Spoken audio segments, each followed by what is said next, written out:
Ho ho ho! Merry Christmas! It's snowing. Snowing in fucking UK, man. Are you mad, bruv? Ho ho ho! Merry Christmas. Are we live? Okay, what is happening? Alright. So much reaction to do. Holy shit. Drama everywhere. Things are crashing. I'm gonna lose my job. Fucking internet is crashing. So, time to fucking stream. Subscribe to earn drops. What? What? Anyway, let's go. Let's do some reacting while I eat. Gals, the internet died today, ladies and gentlemen, just a month after what happened with Amazon. Now, while I'm updating Windows 11 so we can look at some of their new agentic AI crap together, I'm going to throw this one to the side and talk about what actually happened. So early today, you might have been trying to access your favorite services. Maybe you tried to go on ChatGPT. Maybe you wanted to doom scroll a little bit on Twitter. Maybe you wanted to go around on the internet. Well, it turns out things died. Maybe you wanted to listen to some Spotify. Maybe you just wanted to play League of Legends, God forbid. So why did the internet die all of a sudden today? Well, surprisingly, something bigger than Amazon occurred.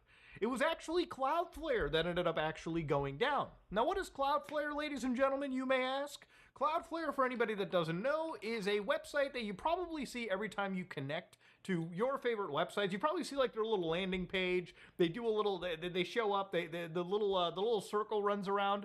Yeah, they're the largest CDN DDoS mitigation platform in the world, okay? By far. They are one of the most important Time to invest to Cloudflare. No cap. companies that I think most people probably haven't heard of. So why did this company go down? Was it hackers? Was it cyber attackers? No, ladies and gentlemen, it was actually a latent bug. So yeah, immediately I was wondering why things weren't connecting. And according to the guys over at, Cloudflare, they basically are still working on fixing this, by the way, too. In fact, as of literally right now, they have finally managed to actually bring back Cloudflare. But for a while, it was actually down. So literally earlier today, some services were completely impacted. And of course, they were going, yeah, we're continuing to investigate. We're investigating. We're investigating. We've disabled things in London. We're investigating. So a company like this doesn't just function off of their hardware, even their software. It's always usually the goodwill, okay? Cloudflare is kind of that, guy that's supposed to be there to protect you no matter what. That nightclub bouncer that always exists 24/7, 365. And when things fail, they have to pretty much own up and eat crow. So their CTO comes out and says, they're not going to mince words. Earlier today, we failed our customers and the broader internet when a problem in Cloudflare network impacted a large amount of traffic that rely on us. So what happened? A latent bug in the service underpinning our bot mitigation capability started to crash after a routine configuration change we made. That cascaded into a broad degradation into our network and other services.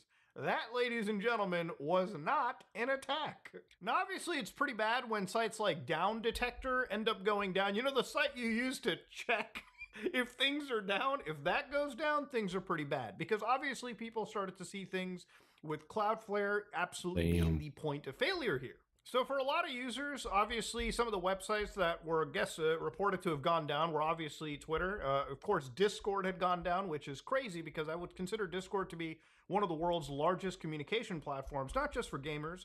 Reddit, obviously, there was a lot of moderators who, I mean, fuck it, they don't even make a salary anyway, so what does it matter? You had sites like Canva, you had Notion, Tinder, God forbid, Medium, Figma, DoorDash, Coinbase, Shopify, Canada represent. I don't know why we're dropping 9gag into the mix here. Jesus Christ.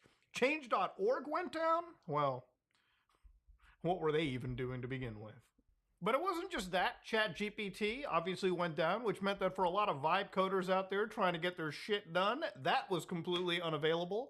See, this is where, again, I'll go into local stuff a little bit later, but when you host your own things, you don't have to worry so much about when Cloudflare shits the bed. You still do, because things like the New Jersey transit system also started facing issues. Because, yes, the internet now relies on a very, very small amount of companies basically upholding the backbone that we use to transfer tons of requests, trillions of requests every single fucking day. Again, looking closer, apparently there was a configuration file that grew beyond an expected size Wow. of entries and triggered a crash in the software system that handles traffic for a number of Cloudflare services. So I guess in like gaming terms, you ever played like the PlayStation 3 version of Skyrim?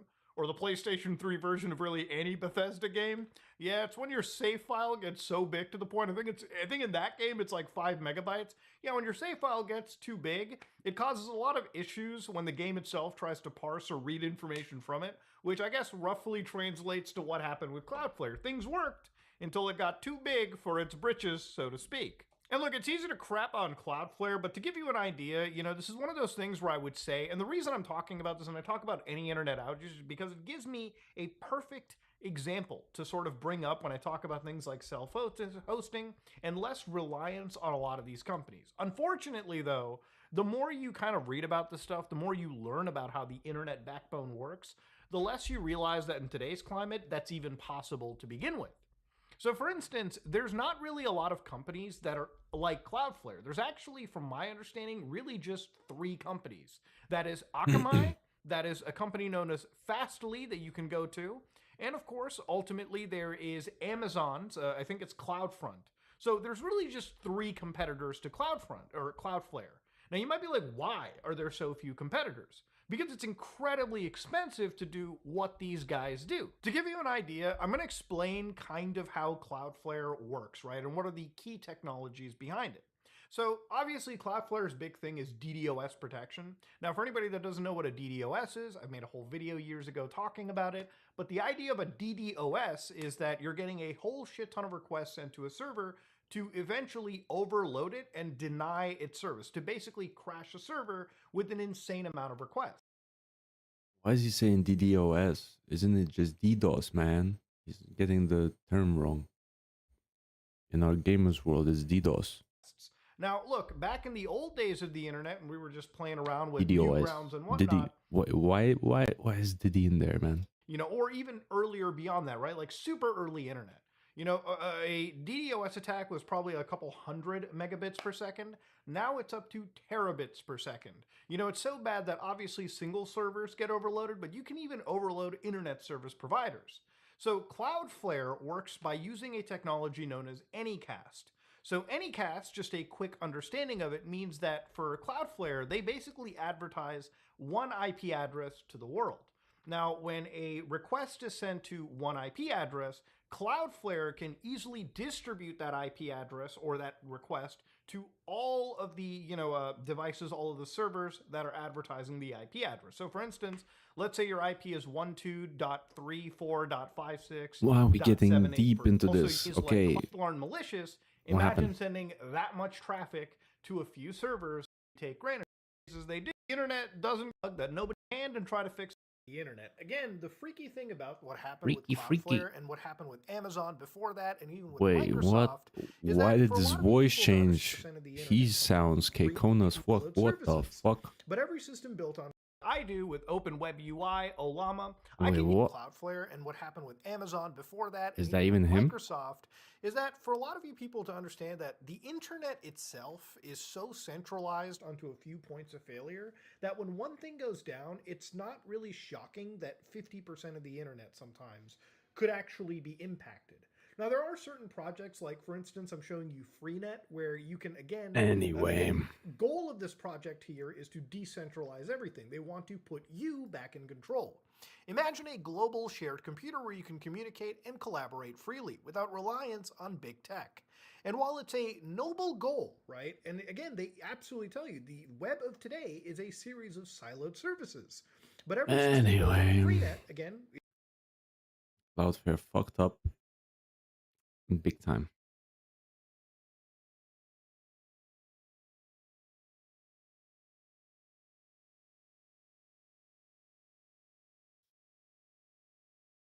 Okay, what is this? Today we're talking about the 20,000 Epstein files that got released. It's a complicated picture involving a lot of powerful people, but let me just say right up front, this is an ongoing story. There's a lot that's going to be released in the coming days, so just understand we're going to do our best to explain what has been happening because this story has been full of twists and turns. It starts with the Democrats releasing 3 emails from the Jeffrey Epstein estate. One says that the dog that hasn't barked is Trump.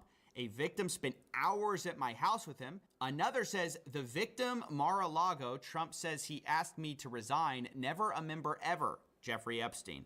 Of course, he knew about the girls as he asked Ghislaine Maxwell to stop. And then the third email is from Michael Wolff talking about Jeffrey Epstein's association with Trump, saying you can hang him in a way that potentially generates a positive benefit for you, or if it looks like he really could win, you could save him generating a debt. Basically implying the idea that Epstein would have some kind of compromising information on Trump. But that was just the start of it, because then after that, the GOP came out swinging and they said Democrats whine about releasing the files, but they only cherry pick when they have them to generate clickbait. You deserve the full truth. And then they released over 20,000 files. Some of it had to do with Trump, some of it didn't. Importantly, 2 of the emails that were in there were some of the ones that the Democrats released, except they were unredacted in the GOP copy. And these lack of redactions are obviously very intentional. So we see first, I want you to realize the dog that hasn't barked is Trump. And then it says, Virginia spent hours at my house with him.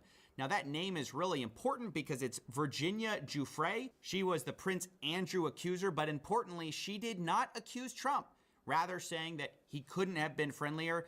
This obviously is one of the main reasons the GOP appears to have released this, because in part, they're implying that, hey, if you release this redacted, people are going to speculate who this victim was, thinking that there was something that happened, but actually the person that's in there didn't accuse Trump of something illegal. And so this is sort of the implication here with the Democrats saying, well, you're unredacting a victim's name. So that's been the battle there. Specifically, the second email, by the way, just further confirms it. It says blank worked at Mar-a-Lago. She was one of the ones that accused Prince Andrew. In the Democrat copy, all of that was redacted because, of course, it gives away the fact that we are talking about, once again, Virginia Giuffre. Also, in these emails released by the Republicans, it says, blank worked at Mar-a-Lago. Trump knew of it, came to my house many times. He never got a massage. That's straight from Jeffrey Epstein clearing him of a massage, which obviously is the one person you most don't want to get a massage from. So honestly, that is good for him, which is obviously why they released it. Begging the question why they didn't release it sooner. Maybe it's because they didn't want people to know that Trump knew about the girls. Now, one thing I want to talk about is the fact that Epstein is saying, hey, look, Trump publicly said that it was me that he asked to stop, but actually it was Ghislaine that he asked to stop. And my question here is, if it is Maxwell that was the one who poached Virginia Giuffre from Mar-a-Lago and then trafficked her, then why is she getting so much special treatment? I mean, that is the part where the Republicans don't look good at all. I mean, what is going on with Ghislaine Maxwell, a convicted sex offender, trying to get a pardon, getting Todd Blanche to give her a softball interview, and then she immediately gets preferential treatment. Look, we've been over the fact that she's at basically a special prison in Bryan, Texas, where normally someone of her status wouldn't be allowed to go to because it's too nice, it's too low security. But in addition to that, new reports are saying that top officials at Camp Bryan are sick of being Maxwell's bitch. Federal law enforcement staff working at the camp have been waiting on Maxwell hand and foot, including, by the way, reportedly she's been given a puppy as part of the preferential treatment she's been receiving. Overwhelmingly, Maxwell has been getting a super nice ride in all of this. This, of course, makes us all wonder, once again, what do they have on Trump? I mean, why treat her like this if she doesn't have something compromising in all of that? It just kind of begs some questions you probably don't want to ask. Also very suspicious is the fact that immediately after this report came out, Trump personally called Rep. Lauren Boebert, urging her to withdraw support for releasing the Epstein files. Bondi, Blanche, and Patel, we're going to meet today about the Epstein files. This, of course, is furthering the idea the White House has no interest in this story. I think Trump tweeted multiple times today about the Epstein hoax. Again, we've heard that a million times. And the question is, why are you acting so suspicious? if you have nothing to hide, right? If you didn't get the massage, which Epstein says, what are you hiding? Why are you so worried about all this stuff coming out? No massage. By the way, press secretary No massage, but something else maybe. Something else. Caroline Leavitt was actually asked about the White House pressuring people to get them not to sign for the release of the Epstein files, and her response was pretty insane. Why are White House officials then meeting with Representative Boebert in an effort to try and get her to not sign this petition calling for the release of the files? Doesn't it show transparency that members of the Trump administration are willing to brief members of Congress whenever they please? Doesn't that show our level of transparency? Doesn't that show the level of transparency when we are willing to sit down with members of Congress and address their concerns? It shows transparency to try to go and block files being released on the world's most prolific. But the fact we know about it, that's the transparent part.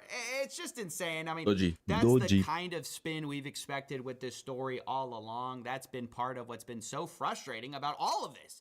So look, I want to get back to this story because there's so many people involved here. We're just going to go through one by one. I mean, look, it's a lot more than just Trump. Like, one person that got kind of a weird stray in all of this was the fact that Epstein talked about Hillary doing naughties with Vince. Vince being Vince Foster, a White House counsel. There was a rumor about Clinton and Vince having some kind of affair, and then later Vince was found dead of suicide. And this is where we see Jeffrey Epstein and Michael Wolff's kind of symbiotic relationship. Michael Wolff is a journalist who has been prolific in all of this. Well, I struggle to call him a journalist, actually, because as we'll find, he was more like a PR guy for Epstein. But he was actually asking Epstein and using Epstein for a lot of access to information. Because Michael Wolff actually told Jeffrey Epstein, hey, basically, I'm interviewing him this afternoon. Anything you think I should ask? And he's talking about Trump. Epstein replies, do you want to be provocative? Michael Wolff says, job is to get the hard ones in without being ejected from the room. What's the one that pierces through? Okay. Jeffrey Epstein basically says, hey, you can do this softball. That's a Hillary problem. He would smile, and then you can ask about his relationship with the Electricians Union and Mar-a-Lago, and out you go. Obviously hinting to the idea that he's going to get kicked out if he asks about more sensitive subjects. Michael Wolff asks about, hey, what's up with Foster? And then he describes what that's all about. And this brings us to Michael Wolff, who I want to spend a little bit of time here on. Although some of you may not know as much about him, you may be less interested in him. I think he's one of sort of the worst looking people in all of this. Actually, after reading these emails, he may be the most disgusting person that comes out of that. And that's saying a lot, given what's in here, but I want to just show you this because actually the Democrats initially released was this idea was that Michael Wolff and Epstein were basically planning how to respond to Epstein being brought up in the context of Trump. Michael Wolff says, I hear CNN is planning to ask Trump about his relationship with you, either on air or in Scrum afterwards. Epstein says, if we were able to craft an answer for him, what do you think it should be? That being interesting because it's like, wait, were they in touch with Trump at this time? Because Trump denied being in contact with Epstein basically since early 2000s. But anyway, if he says he hasn't been on the plane or to the house, then that gives you valuable PR or political currency. You can hang him in a way that generates a positive benefit for you. Or if it really looks like he could win, you could save him generating a debt. Of course, it is possible that when asked, he'll say Jeffrey's a good guy that's gotten a raw deal and is victim of political correctness, which is to be outlawed in the Trump regime. Now, if it doesn't sound like PR, it might be sounding like blackmail to you. It's like kind of a little bit of both. Michael Wolff is basically conspiring to generate a debt for Jeffrey Epstein from Trump, who is about to become the most powerful person on the planet. So that's really bizarre because Michael Wolff has positioned himself as sort of this truth teller about Jeffrey Epstein and he's got all these tapes that he's going to release showing how close Trump and Epstein were. But it's like behind the scenes, he was actually kind of running PR for Epstein, which is sort of the worst thing you could have ever done. This is in 2016. Michael Wolff is talking to Epstein about a Patterson book, which later becomes the James Patterson Filthy Rich book. He says basically that would present some time issues if it was released too early. You would not be able to do a competing book or documentary before then. That's not to say it shouldn't be pursued. In a sense, better to know what Patterson's position is and a year from now be able to counter it. In 2016, he's playing like PR, I'm going to fix your reputation, Jeffrey Epstein. He then says, that being said, if you need an immediate counter to the book, I believe Trump offers an ideal opportunity. It's a chance to make the story about something other than you while at the same time letting you frame your own story. Also, becoming an anti-Trump voice gives you a certain political cover, which you decidedly don't have now. And so again, we get the idea of him kind of scheming to get Epstein cover, which is so bad because now Michael Wolff is like, oh, we're the guy exposing Trump's connections to Epstein. It's like, buddy, what are your connections to Epstein? Then we have later them discussing a lawsuit against Epstein and Donald Trump with a woman claiming that she was raped. Michael Wolff responds, well, I guess if there's anyone who can wave this away, it's Donald. Let me know if there's anything I can do. Again, why are you trying to do something for a man accused of these things? It really seems like Michael Wolff was kind of running cover here. Now, I also want to talk about the Prince Andrew Trump scandal that appears to have been brewing here, or at least is implied in the emails. You may see some people say that Epstein met Trump and Prince Andrew back in 2019, which of course would be well after Trump said they had no contact, which would be bad news for Trump. In fact, there's a few things in here which suggest that Epstein had contact with Trump. Of course, we don't know for sure. I'll just present you the evidence we do have. Someone's hiding the evidence, that's for sure. June 3rd. They're talking about London, about London real estate, about how financials are going to leave. Tip on the iceberg right now. Once they're gone, the monarchy is dependable. Saying Prince Andrew and Trump today, too funny. And this is actually the same day that Trump and Andrew are spotted in London, of course, meeting together. Jeffrey Epstein says, recall Prince Andrew's accuser came out of Mar-a-Lago, Virginia Giuffre. Then we have a sender that's blacked out, but I think there's strong evidence that it's Steve Bannon, by the way, just to give you some context. They say, can't believe nobody is making you the connective tissue. So the connective tissue between these two being Epstein. And then Epstein replies, F&B only. Now later, Jeffrey Epstein says, report from London. Donald now thinks he's king. Ivanka a princess. He doesn't need advisors. Bannon says, yep, London trip not good. He had a gleam in his eye. Of course, this hinting at the idea that Epstein was there. If he got a report from London, if he's talking about Prince Andrew and Trump, or that's how people are coming to that conclusion at least. And then we have the thread that makes us know this is Steve Bannon, which is he gives a link where it says Steve Bannon believes Trump obstructed justice. Michael Wolff says, he says, BBC crushed him. He should give it up. The book is going to be a stiff. I don't know if he senses that. Epstein replies, unfortunately, I do know his comments have encouraged some to look to you for answers. This all being about an article about Steve Bannon, obviously. And then Steve Bannon says, Burke says, I have zero to worry about. Now, if you don't know who Burke is, he's a lawyer who previously defended Steve Bannon. Epstein then replies, good but unnecessary. Should I call Michael Wolff? Bannon says, what are you going to say to him? He's a wild animal caught in a trap. Epstein says, catch his breath. Bannon says, tell him to lay off me. It's both not working and not helping. Okay. Done. Again, this is all in the context of Michael Wolff talking about Steve Bannon, and then he says, hey, tell him to back off. This is furthering the idea that Epstein, Bannon, Michael Wolff, they all had a close relationship, which is mostly public knowledge, but we see exactly how close. Now, in addition to this, I also wanted to note this very strange interaction between these two, where Epstein sends a news article about George Nader being basically caught up in some child pornography charges. And then Bannon says, not cool. Epstein, mandatory minimum 15. Bannon says, MBZ must have coughed him up. How did he get extradited? Could have stayed in UAE forever. Epstein says he was not extradited. He was duped. Bannon, WTF. Epstein, there is his bail hearing today, currently in Brooklyn. Doesn't look good, pre-trial detention. Now, I personally found it strange that they were so concerned about the fate of someone caught up in such horrible charges. We'll also talk about the Thanksgiving message. This one got a lot of attention, which is that Epstein was going to Thanksgiving, and he was asked, where are you having Thanksgiving? He says, Eva. This lady, Faith Cates, replies, he's such a snooze. Who else is down there? He replies, David Fizzle, Hansen, Trump. And once again, Trump claims that he was not in contact with Jeffrey Epstein after the early 2000s. He said, hey, I cut him off. I realized he was a bad guy. And if Epstein's having Thanksgiving with him, that's obviously a problem. Now, I don't have any public confirmation for that outside of these emails, which are basically talking about it, implying it.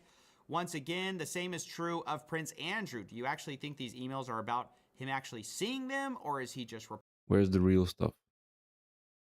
This is tip of the iceberg. This is the light shit. Where's the actual shit? When is it gonna be dropping? How long are we gonna wait for that? Someone just hiding a lot of good evidence, or is being just fucking dismantled and demolished and destroyed? reporting on it? It's kind of hard to know, but I just want you to They're know only what's gonna out leave there. the light You shit that also should know about the something foreign happened, governments that and Epstein was that's it. working with. In one email, you have Jeffrey Epstein talking Some about light shit happened, advising but then the a real Russian shit is ambassador. gonna be He says, hidden. Huh? Churkin was great. He understood Trump after our conversations. It's not complex. And Churkin was a Russian ambassador at the time until he died. And then you I don't also know. have Israel. There are a bunch of public reports about Israel being implicated with Epstein, how spies stayed with him at the time, and some of them even met at Epstein's house. And then you also have some emails between Epstein and a UAE royal, a sultan. So Epstein was rubbing shoulders with the top cream of the crop of our society. Obviously, I don't yeah. think that should come as a shock. Yeah. We should also probably talk about Larry Summers. He was in an article, Mogul Donor gives Harvard more than money. And then he is in emails with Larry Summers, where Yeah, Epstein lots of tells people him skip when this shit. we meet. So- But here you go. I mean, that's a high level snap. 20,000, and this is the biggest ones out of 20,000, the top. Yeah, something just ain't right. Snapshot of what we saw in this release. Lots of people being implicated in one way or another. It's quite varied. I mean, you know, some people you find out they've been playing a journalist but have been secretly running PR cover for Epstein, like well after, you know, you kind of knew he was implicated in a lot of this stuff. Other people like Clinton are catching strays on, you know, affairs that they were having. Trump gets a mixed bag where initially the implication that he was kind of given was revealed to be not quite correct because they're talking about Virginia Giuffre, although it still is a mystery why he's behaving so strangely regarding Ghislaine Maxwell, why he's trying extensively to block the Epstein files. I'm not going to pretend I have all the answers. Instead, I just want to break down what we do know so And we far. know nothing. As always, we've all been just looking to get to the end of this thing so we can all move on. It's been amazing how slow they have How many? dripped this thing 5 years? out.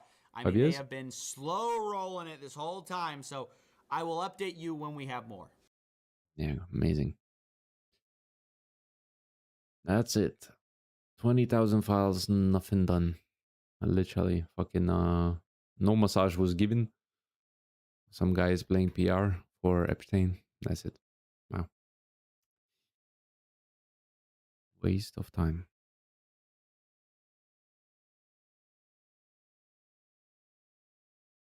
What? Who's this guy?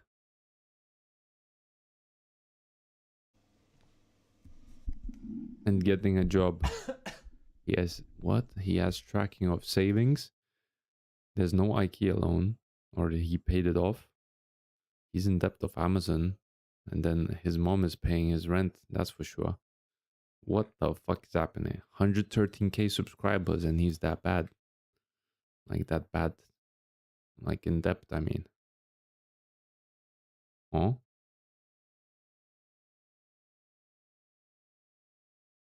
Disappearing from my room. About investing and trading ever since he began trading. I remember watching his videos from 6 to 8 years ago. He was sitting in some shitty apartment talking about making money. This guy has never changed even though he believes he has. Bro removed all his videos and starts the stream saying that YouTube doesn't pay much anymore. What? This is my least favorite Daniel arc. Okay, well, this guy knows something.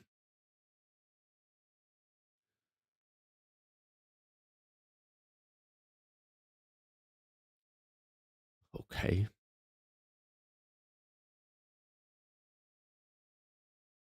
Why would I solo arc raiders?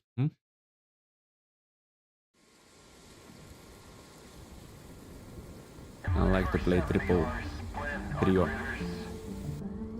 I've experienced a lot of different moments. Some of them quiet, some of them tense.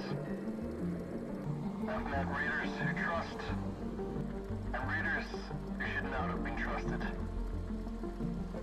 But if there's one thing I can now say for certain, it's that the solo experience in Art Raiders truly is something you must try at least once. Okay. Convince me. Yo. Yeah, dude, it's not even my extraction, but yeah, let's go. Yeah. They're gonna get shot by this guy, no? Hey, we're coming in. Woo! Sorry, this is for XP. Holy shit! Oh my god. This way? Yeah. Hospital. Fucking dirty, man. He just Thought I broke heard his someone shield. stepping. Fucking fucked his durability. Wait, what? How many bullets did he had? 30 bullets. He came prepared. Oh my god. Oh, that's okay. Listen, would you like to be raised? Will you agree not to attack me when I leave? Okay. Now, you're definitely not thinking about double crossing me when I leave here, are you? Took a long time to think about that, didn't we? Okay, right. Let me just heal up here and then I'm gonna defib you and I'll be on my way. Alright, does that sound good? You gotta give me a yes or no, mate.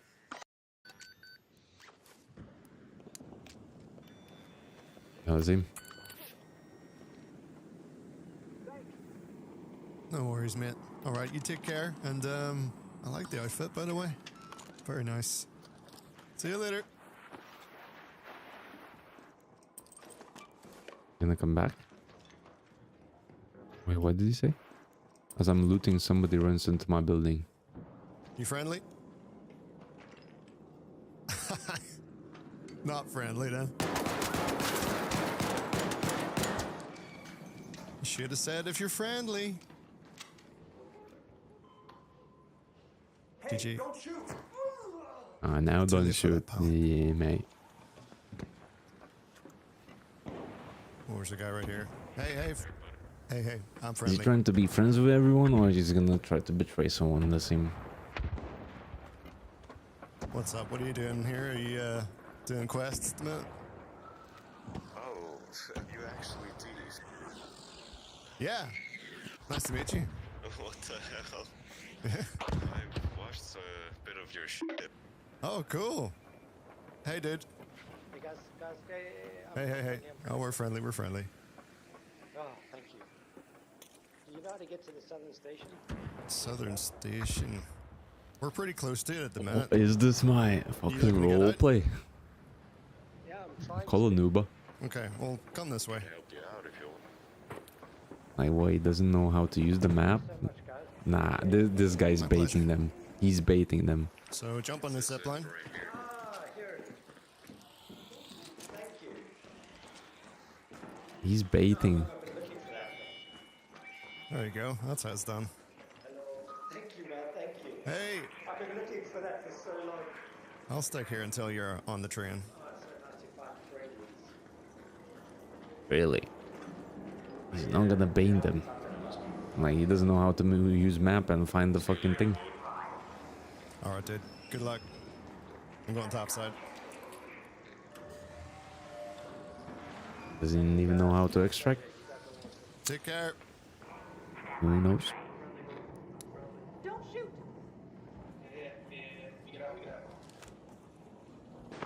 Hey, dude.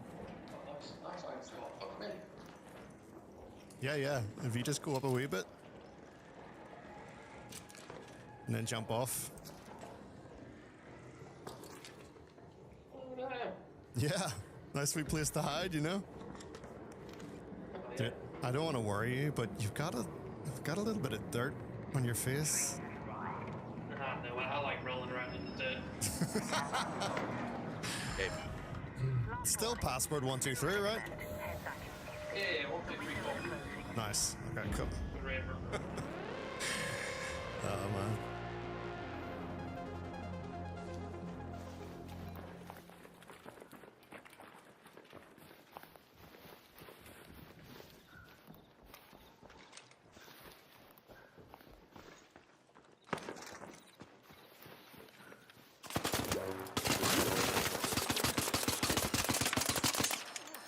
No, actually, let's just put the shield on and make tracks. This guy's gonna tail us. And when he does, we'll be ready. Bet you he is trying to find me. There he is. That is reckless. That is reckless.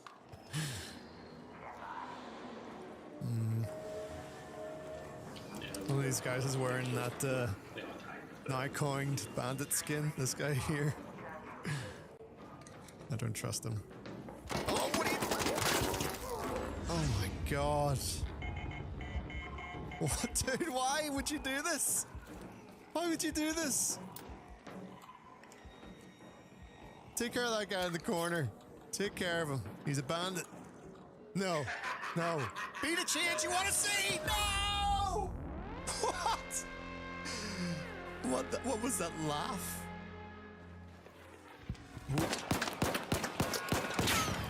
Oh.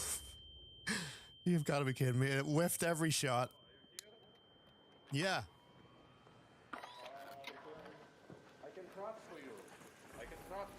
Oh, yeah, I can craft. I just don't have any fabric. Here. Take that. Oh, yeah, I'm also have this. Oh, you have it? Oh, okay.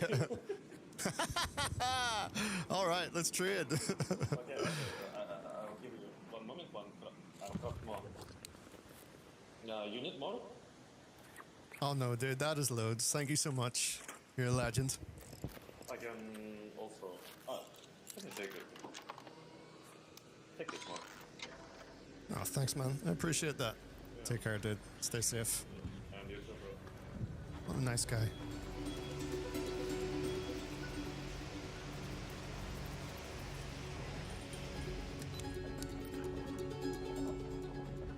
I'm gonna put this here. And we'll just see. See what that does.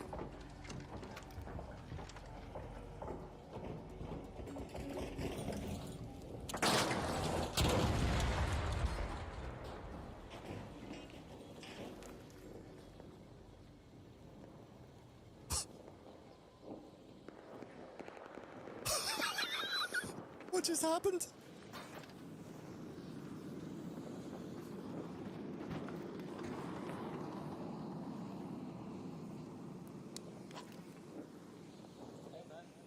Hey, you friendly? Yeah, I want you can loot it. Okay. Well, if you want to loot it as well, like, that's okay. I'm just trying to figure out how to fight these things. I will say one thing. Have you ever fought one of these before, the Leapers?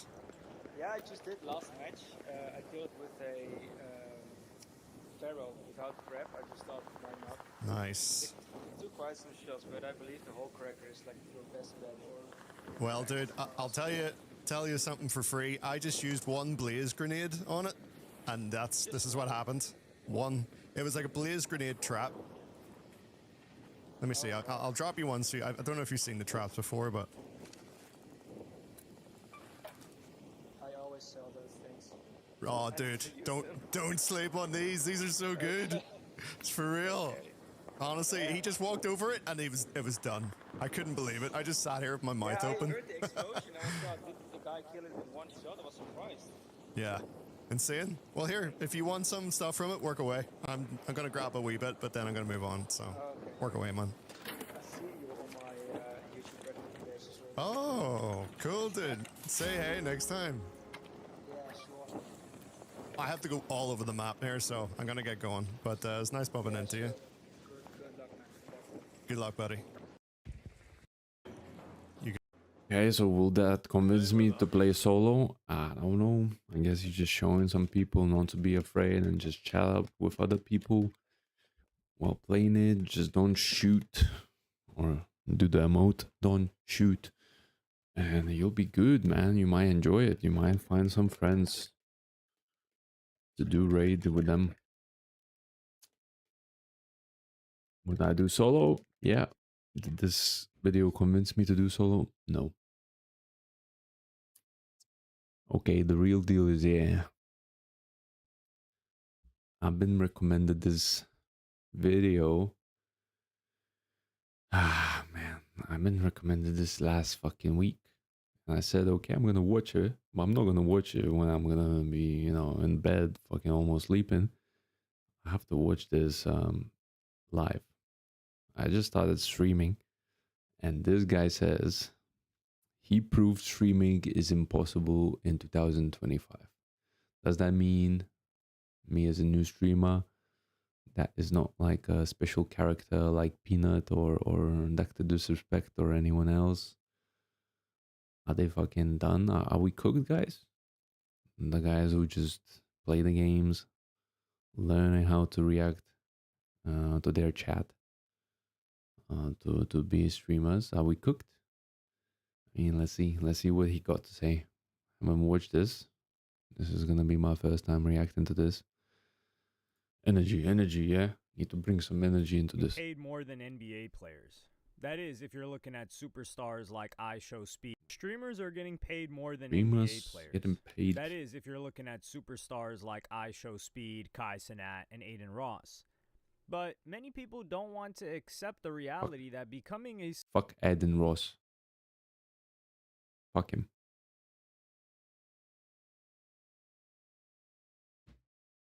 He's not part of the community. He can go with his top G's and stick it up his ass. Successful streamer in 2025 may just be impossible, but somebody was hell-bent on W for Kai Cenat. Respectful person, smart. He's good shit. proving that wrong. The former world record holder for most subscribers in the world tried starting a new secret channel and came across some shocking results. Ludwig, questionable guy, but he makes a lot of content. There's like a in real life kind of streaming as well, which I like. Host the IRL streams like a Twitch active like sports shit. Good stuff. Good stuff. That's what it should be about, you know? Getting the streamers out, getting some sunlight. I saw someone was burned after that fucking stream. That's crazy. They should be providing some sunscreens because these guys, they never seen fucking light or in the sunlight for fucking years, man. And when they get out in the sun, man, they could fucking die. No cap. Can I start a new Twitch channel and become successful again? Or was it all luck the first time? That's the question I wanted to find out. The hugely successful streamer Ludwig discovered Okay. just how painful it is to get your first viewer on Twitch. First and even viewer. after you build an audience, there are multiple stumbling blocks. The streamer Soluminati has delivered some pretty harsh truths about the current state of streaming himself. Bro, Twitch is changing. A lot of y'all that's at the top, I say y'all is at the top of the pyramid. Y'all probably don't see what I see when you tap out and then you get a chance to look at what's taking place. The original beauty of streaming was that it was a level playing field. With just a computer or even a phone, you could become the next Aiden Ross. But once you really break down what's happening now, it's become incredibly clear that this ship has well and truly sailed. The streamers we know and love today are all incredibly talented, and it would be foolish to assume that just anyone could maintain an audience's attention for hours upon hours on a daily basis. At the same time, they did gain a lot of momentum from the wave of popularity streaming has experienced in the past 5 years. And Ludwig is a perfect example. Yeah, COVID did his job. Everybody became super popular. People got tuned in into Twitch. More people were starting to watch these like guys and stuff, streamers. But I think the wave came and then just left. Whoever is now going outside is staying outside. Maybe they picked up some people and now like keep watching streams. But yeah, man, the true community stays together. I think Twitch would be dead if not the community. Even like recently, what Twitch was asking to donate which is so fucking like what? They were like, we're not earning money, and then they were like, can you donate us? I don't know. It was on a website asking for donations. Like there was a notification, which is like, what? Twitch developers asking for donations, man. I don't know, man. Something ain't right. I think Amazon might be milking Twitch or some shit. Definitely something ain't right there. A funny guy, but he also started during the early years of streaming when it was really developing in These guys are millionaires, right? These guys like earn hundreds of thousands a year or something. So how comes that Twitch is not earning that same amount? Because whenever someone subscribes, half goes to Twitch and half goes to the streamer, right? So where is this money going? I mean, yeah, Twitch Prime, they don't account that as also earning. If that's the case, then the calculations are fucked up. 2018 and benefited from the intense popularity streaming received during the pandemic, but just how much luck and talent played into his success is something he often gets asked about by his fans. You see, after Streamer Games, I met a bunch of subscribers, and you guys were asking me some random questions, including questions about live streaming. And somebody asked me, Ludwig, could you do it all over again? If you had to start a Twitch channel from the ground up, could you become a successful streamer once again? To which I said, of course, I'm good at talking to chat. Then they brought up a good point. I wouldn't have a chat to talk to. Very true. Right now, I don't have a chat to talk to, which is so fucking awkward to talk to myself. This is the biggest challenge as a starting streamer, because you're just like a bit schizo, man. Fucking feel a bit schizo, you know? You just chat with yourself. But that's what you need to do, otherwise you're not gonna attract anyone. When I was trying to watch other streamers that are not popular, I tune in, and what I see, they're not chatting, they're just playing the game. And that's it. You just drop it off. So what I'm doing right now when I'm playing, I kind of say to myself, oh, I'm just gonna check this, I'm gonna check this storage, which feels so fucking weird, man. Nobody's watching you, so the starting point is very weird. But if you have talent, if you have ideas, if you're hosting some kind of a interesting event, or you have an interesting idea, I think you're gonna still pick up some viewers, but it's gonna take some time, way more time than for a popular streamer, you know, to get hits. Anyway, the sad reality is that there are many streams where simply nobody is watching, and this leads to a simple catch-22 situation. You need viewers to get popular, but you also need to be popular to get viewers. But Ludwig figured that it should make sense that if he generated millions of subs before, he should be able to do it all over again. Now, not wanting to be the expert live streamer who doesn't know the answer to a question, I said, well, I would just talk as if there was a chat there. Yeah. Can I actually do that? I can basically go live with any title at all, and a few thousand people are guaranteed to show up. So can I actually live stream with no chat? Or better yet, can I start a new Twitch channel and become successful again? Or was it all luck the first time? Ludwig opened a new account called Retired Athlete 31 and started streaming in the Just Chatting category, which is the most popular section of Twitch. Only problem was, he was just chatting to himself. This is my chat. Now, normally, on my actual Twitch chat, there are always... Okay, well, if someone notices his face now, he's gonna get views. That's about it. But let's see. Can somebody notice him? People there, typing constantly throughout the day. This Twitch chat has no reason to have anybody in it, because 0 people follow this Twitch channel, 0 people know it even exists. So I'm hoping we can get some people in here. I don't know how long it'll take. I don't know if anyone will even come in the first place, but I'm hoping I can get somebody in here. When Ludwig started streaming in 2018, Twitch had about 3.4 million unique broadcasters on average per month. By 2025, this figure was now 7.1 million. So he was now faced with double the competition. Boom! What is up? What is up, y'all? How we doing today? Chat! Chat, what is up? Welcome back to the stream. What's my goal today? My goal is 1 follower. I like that.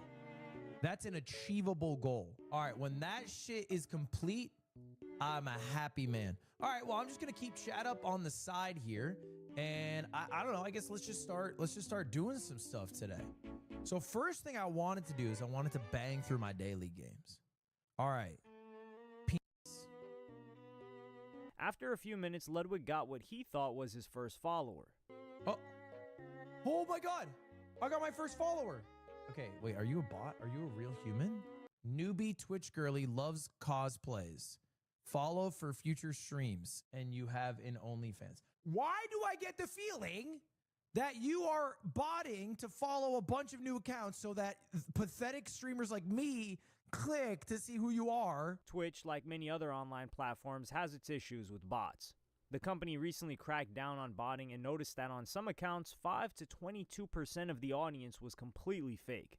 But while staring at a blank screen, Ludwig sympathized with the people who did this. I get why people view bot. What the f are you supposed to do on Twitch if you don't view bot? You're just stuck in damned hell waiting for one person to drag you out of it. I get it though. I understand why someone would want to view bot. I'm not condoning it. But if you view bot, you'll have real people in there because you just appear higher in the category. The rich get richer. Because of the way the algorithm works, streamers are almost incentivized to view bot. So new streamers might think that they I don't even agree with that. Once you get like 5 viewers, let's say, you're not at the bottom. So whoever is watching and they're bored and they want to see someone new, they're going to start looking at some new people. And you're going to be there in the middle somewhere, hard to find.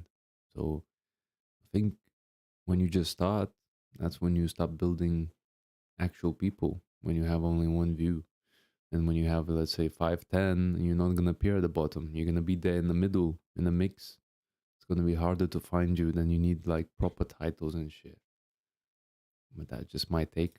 have no option than to pay $20 to view bot 50 live stream viewers, and also run the risk of being banned because this is against terms of service. RiceGum was famously banned for this nearly a decade ago. Ludwig soon realized that the just chatting was too broad of a category and he needed to go more niche. He also followed his stream on his other account to bump up the numbers. Well, it's been a little under half an hour. We hit our follower goal, but nobody has chatted yet. I'm realizing, however, even though just chatting is the largest category, it is probably the hardest to grow in. So I think just chatting's too big of a category. So let me switch my approach. How about I play Peak? This tactic of branching into games failed, so Ludwig was faced with a very common tactic people use to get attention on the internet. Right before the hour mark, he went for a thirst trap. What brings viewers? Oh, what if I thirst trap? So in the thumbnail, I'm hotter. Ooh. Fuck. I'm going with a white tank top because people are going to see it in the thumbnail and they're going to go, damn, that dude does look like a retired athlete. I'm a retired athlete. He's definitely got the body of someone retired. 2.5 hours into the stream and without a single viewer, he decided to eat a hot dog as fast as he could. The goal is to eat it as fast as possible. One man, one hot dog. All right, come on. Lock in.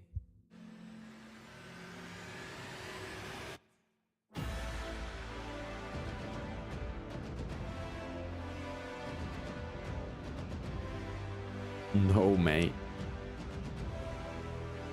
You need a long-lasting content, not like 5 seconds content. Die! Oh my god! Yeah, and that's what you need to do. That's what you need to do.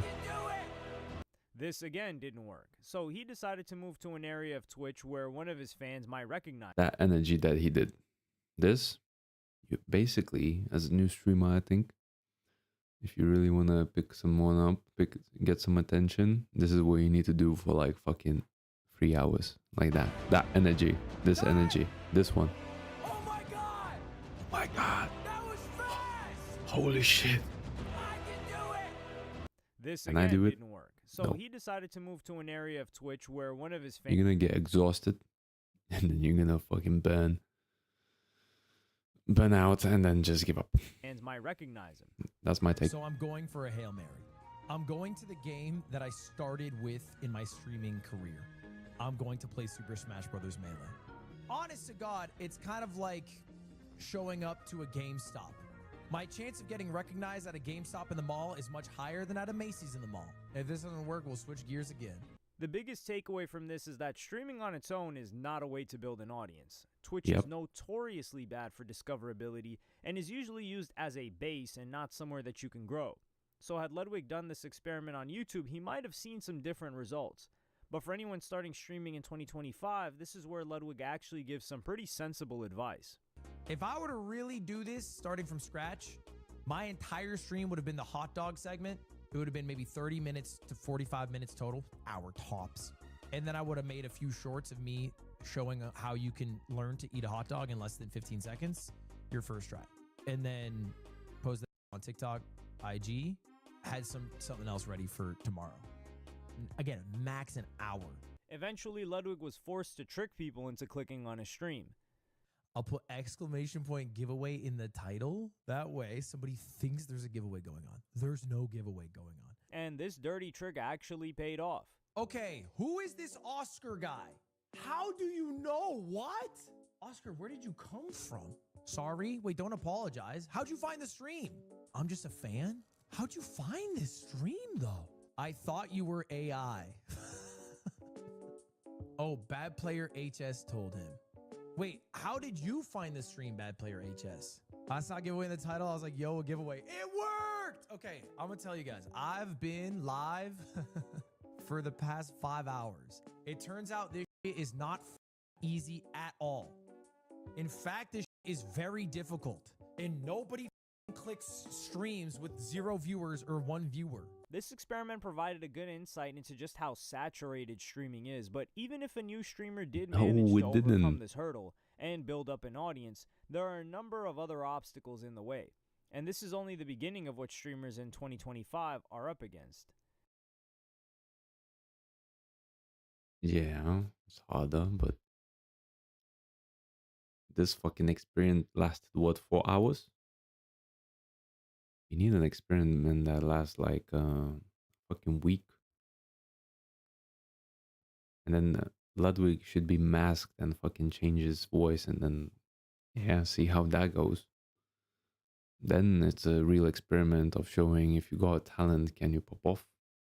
But yeah, they don't have time for that. Ludwig doesn't have time to fucking 1 week do this shit, not get paid. You know? They're not gonna do it. Zach Bussey, who was close to 10K subs on Twitch, pointed out that Twitch viewership has basically been on a downward spiral for the past 5 years. This one's overall viewership from Twitch Tracker. It shows the COVID boom in 2020, the 2021 peak, and the steady decline ever since. 2022 dipped below 2021, 2023 was basically flat, and 2024 trended slightly down. Now that we're in 2025, viewership is at its lowest that it's been in years. That's brutal. And it was not just the pandemic that has generated this downfall. Nightinator, who has over 60,000 subs on Twitch, pointed out that after the pandemic, we experienced a cost of living crisis, which also destroyed many people's dreams of becoming a full-time streamer. A lot of streaming is crowdfunded, meaning that we get our income from people subscribing and tipping. But in this economic climate, unfortunately, people just don't have that money. And whilst there are other ways to diversify, such as getting sponsorships and brand deals, those are normally few and far between. And they're normally reserved for people who have quite a big audience. If your cost of living suddenly went up, one of the first things that you would do is cut off non-essential spending. And supporting your favorite streamer sadly fits neatly into this category. You also need to keep in mind that anything a streamer earns from Twitch is revenue and not profit. Streamers starting off on average will spend about $400 on equipment, not considering the PC, and small streamers earn anywhere from $50 to $1,500 a month. So it might be a couple of months before people even break even on the cost, and that's assuming they grow. The popular streamer Snowcone also broke down how, despite receiving quite a lot of money from Twitch, she was actually losing money. Y'all know how expensive it is to keep up with content creation? You can get a 10K check from Twitch. What the is a 10K check? Spend 5K on trips to travel, $500 on setup, $2,000 on your rent, $200 on Wi-Fi, $200 on IRL toolkit. You gotta pay the clippers, pay your YouTube. So this clip went viral because she's obviously poor with managing her money and is an extreme example of some of the costs that comes with streaming. But even getting into the Twitch Partner Program by itself was a huge obstacle, and the percentage of users that get into the program is shockingly low. Looking at Twitch tracker data, there are 6.4 million channels streaming on Twitch every single month, and only 45,000 of those channels are partnered. That puts the percentage of partnered folks making a pretty decent income at only 0.7% of live streamers on the entirety of Twitch. And I would imagine YouTube might be in a similar ballpark. YouTube is difficult to make a like-for-like comparison because it's not exclusively streamers, and there are users that are simultaneously YouTubers and streamers. But there's still only a small percentage making real money. Less than 6% of channels are in their partner program, and 90% of channels are under 10,000 subs. A YouTuber pointed out that streaming in 2025 is having a, quote, after the gold rush moment. And this happens in all industries. It's happening in crypto, cars, Airbnb, et cetera, where there is a rush to get into this gold mine of a world. Trust me, I've had people proposition me to come and set up their streams, and I've thrown up like stupid amounts of money in order for them to sign up, and they've literally just said yes. But this stuff that they are doing is not sustainable, and just like every other bubble before it, .com, real estate, whatever the case may be, it will burst. In November of 2024, Twitch experience was known as the Twitch apocalypse, where multiple advertisers realized just how fruitless it was to advertise on Twitch. According to a marketing expert and someone that's worked in esports and streaming for many years, Devin Nash, Twitch is considered a niche product or experimental budget. Most agencies don't know if Twitch ads work or not, so they assign a small percentage of their budget to see. The rest of their budget goes to tried and true market leaders like AdSense and Meta. So the first thing to understand is when a niche ad product underperforms and or has controversy, it's the easiest and fastest to cut. So streaming seems to be a more and more difficult place to build a career, but we are increasingly exposed to viral stories like Streamer University and Streamer Prom. And while these events might have inspired people to start streaming, they are actually a part of the problem. How are they a problem? This is a very Streaming good used to thing. be synonymous with gaming. And a matter of fact, you used to get banned if you weren't gaming on Twitch. But it's now categorized into IRL streaming, where someone is out in real life, and desktop streaming, where someone is in front of a computer. IRL streaming has been around since the early days of the internet, but has only really become mainstream in the 2020s with people like Aiden Ross, Kai Cenat, and Why are you mentioning Aiden Ross, man? Skip this shit. With Kai Is he that Cenat popular? doing less of I hope he's in in-public kick and never comes as back here. compared to an iShow Speed. All of Fucking these hate that pioneers guy. have changed streaming forever, but not necessarily for the better. In 2024, you had Kai Cenat streaming with Kevin Hart, Aiden Ross meeting Trump, and iShow Speed continuing to travel the world. The type of content became more aspirational and more entertaining, but became much more difficult for new streamers to replicate. And this is something that veteran streamer Soluminati decided to speak about in August of this year. Bro, Twitch is changing. A lot of y'all that's at the top, I say y'all is at the top of the pyramid. Y'all Go probably on, don't see what I fucking see stream when you viewers. There we tap go. out and then you My get a chance to favorite look at what's fucking taking viewer. place. I was one of the ones telling everybody they should start streaming, not necessarily doing IRLs, but just streaming, speaking your voice, just doing what you need to do, you know? I feel like streamers is taking over the world and it's happening. Yeah, but man. one of the things Illuminati. Illuminati streamers, Twitch mate. is starting to become so overstimulating. These new kids that's coming on there are starting to look at a normal streamer in a different point of view that's botted. It's completely different. It's trash. New streamers in 2025 have a much higher weight of expectations than new streamers in even 2020. IRL streaming is much more expensive than desktop streaming, but IRL streamers are getting the most views. Twitch it's becoming harder and harder for to become streamers because all y'all think y'all need to be doing IRLs. Y'all all trying to be like these niggas at the top. You got motherfuckers talking about desktop streaming is dying. How is that even possible? It's not even possible. It's just the niggas you watching. And remember, this ain't separate. This ain't got nothing to do with the groups or none of that. You should already know who the I'm talking about. I don't even have to say no names. And to be honest with you, FaZe and AMP and all them, they chilling. They good. These got all the resources. Bro, these elites. Y'all know the elites. I'm talking about y'all new. Y'all are getting caught in a wave y'all gonna die in. This shit that y'all seeing is not sustainable. And these heightened expectations are even a problem for Soluminati. Having taken a break from streaming, he discovered that Blackboy Max had rented an entire mansion to do a love show full of other streamers, which placed an overwhelming weight of expectations on him. Bro, shout out to Blackboy Max. Bro, this returned and did a whole show. How the f am I supposed to compete with these? And Blackboy Max's decision to rent a mansion was actually much less extravagant than what some of his peers got up to in 2025. Kai Cenat took over an entire university, and DDG built his own set from scratch for his show Are You My Ball?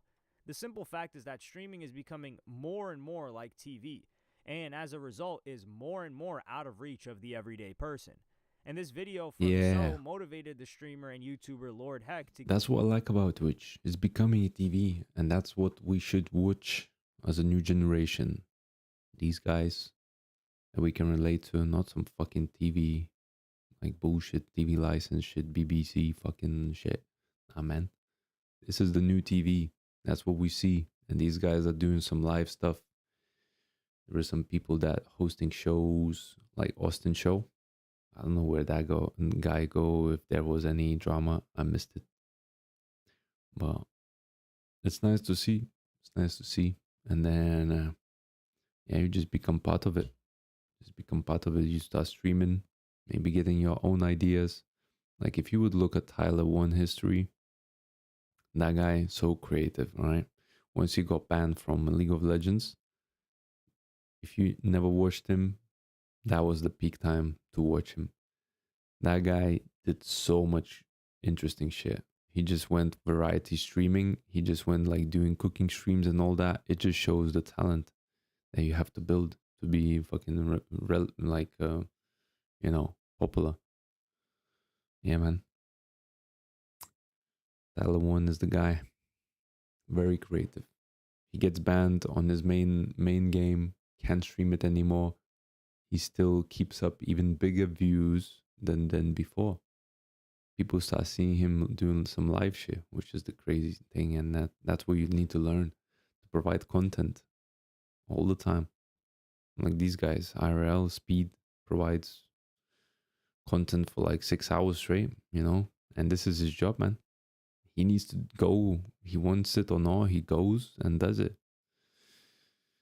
You need a lot of, motivation to do that, and turn off your brain sometimes. I don't know. To give his thoughts crazy. as well. My life, first of all, in order to do IRL streaming, the bar is set so high. You damn near got to be doing the iCarly series. If you guys know what iCarly is, it's basically like a TV web series but recorded as a show. So all the activities and So of course it's gonna be big. The IRL, the people that host shows, they host shows for a reason, because they know it's gonna be big. You as a starting streamer, you can't host shows. That's not the bar you're aiming for. You're aiming for a smaller bar. I mean, this guy got popular. This guy, he was a streamer and then he became IRL streamer. But he was sitting at a desktop doing tunes and then just getting everywhere, getting into Austin shows and getting in any show that he can, grinding, showing his skill. And now he's independent. He's doing his own thing. He goes there for 3 hours outside in the city, plays his music, vibes with other people, and that's it. He's sorted. Like, that's what you should be aiming for. To start something, build a talent, and keep working on it. Keep working on it, and then showing it to others until you get noticed. I think that's how you get popular, and then you will be the one setting the bar. Because this guy, Ari at Home, he's setting a new bar in the music industry. And then Plaque as well, the guy. Yeah. He's also on another level. things that you see that be happening on stream, they're not just happening randomly. They're set up, they're orchestrated, they're scripted. It's like acting. It's like low budgeting acting. It's like acting at home. I don't think that's low budget acting. The movie, Instead of going to the movie theater, Twitch is the new movie theater and the new television, right? Yeah, For the yeah, IRL sure. streaming space. Yeah. So in So order what's the for a problem? newcomer to come Newcomer, in yeah. and be able to compete Compete. You really want to compete with the shows, man? Then host your own show, yeah. have a budget and Have a budget. No, that's not what you need to think about. What the fuck, man? don't have as many like crazy moments as the next guy. Exactly. You need to build crazy moments from the start and keep having these crazy moments again and again and again until someone notices you. Fucking make reels. I think from what we learned from here, you need to make short videos of your whole stream, just like 15 seconds, 10 seconds videos. Post them on any platforms that support reels, like a short clips. Get noticed. Go into Reddit, post your reels, post your stream on Reddit, on forums, anywhere where people are chatting. Just get involved. People will notice you, and that's the way. Then you're gonna be building some kind of viewership. That's what I think it is. Right now, for me, the first video that I built, I posted from the stream. It got like quite a lot of views, which is surprising. 200 views, yeah. And I posted it. I mean, I posted it on Reddit. Like try to publish it, right, as much as possible. And then the second one that I made after reaching my 20 followers, I didn't post it anyway, and that was my test. I'm gonna just sneak it in without nothing, just post as a video. He has 5 views, and the video has 5 views. No, nobody cares about it. Oh, let's see. The next videos I'm gonna be posting, I'm gonna be sharing them. Then maybe even creating reels, learn how to create a short video, get on all the platforms, TikTok and then Instagram and all that shit. Just post it there. See what it does. Let's see. I'll be another test. Be like, okay, you're boring. He also made the point that because short-form content and clipping is so important, streamers are basically fabricating clippable moments instead of streaming in the moment. So short-form content is necessary, right? Yeah. But the line that we need to draw is like, people are gonna be so desperate to make a clip farm moment that nothing's gonna be authentic anymore, right? Everything is just gonna look like it's for a clip instead of you being present for the stream, right? And that was the problem that I was running with when I recently started streaming with as well. And even though it's not that much of a problem, like making organic or just yeah, man. This is the moment we all been waiting for. Same as food, it became organic. We need to stamp on our streams, on our titles, organic people. I'm not farming clips, not farming content. I'm organic. Watch me. I'm organic right now. Am I gonna go? What's the name for not being organic? Streamer. I don't know. Streaming without thinking about a moment and just being present in it is like, it's damn near like impossible to do. And we're also seeing something similar that's happened to podcasting, where people from other... It's not impossible to do. Everything is possible. You can stream it, but who will care about your content if it's boring or if no shit happens? If we would go and watch Geographic show, if they would just show you 12 hours of just fucking fields and nothing else happening in there, would you gonna watch it? You really gonna watch it? You only watch Geographic show because they captured the moment, because we don't see behind the scenes. These guys spend fucking months filming these birds and animals, right? And then they give you, let's say, a video hour long, half an hour long video that has the best moments of the whole month, right? In a half an hour, they build that, and then they show it to you so you can watch it, so you can see it, and you're actually interested in it. Nobody's gonna watch in your 12-hour stream that there's no fucking kangaroo just hopping in the field, man.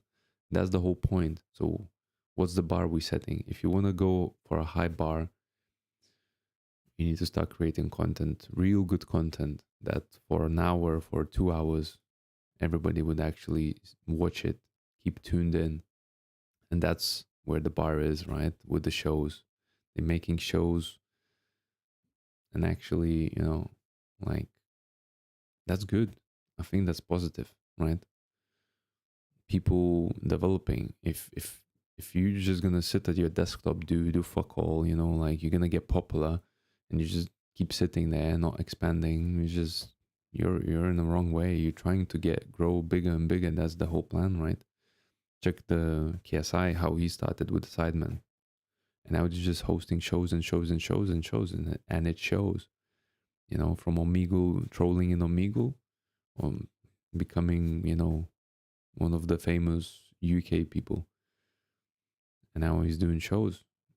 That's how you grow, man. And these guys should realize that, you know, they need to start as well building their confidence, building their content, thinking of how you're gonna engage with your community.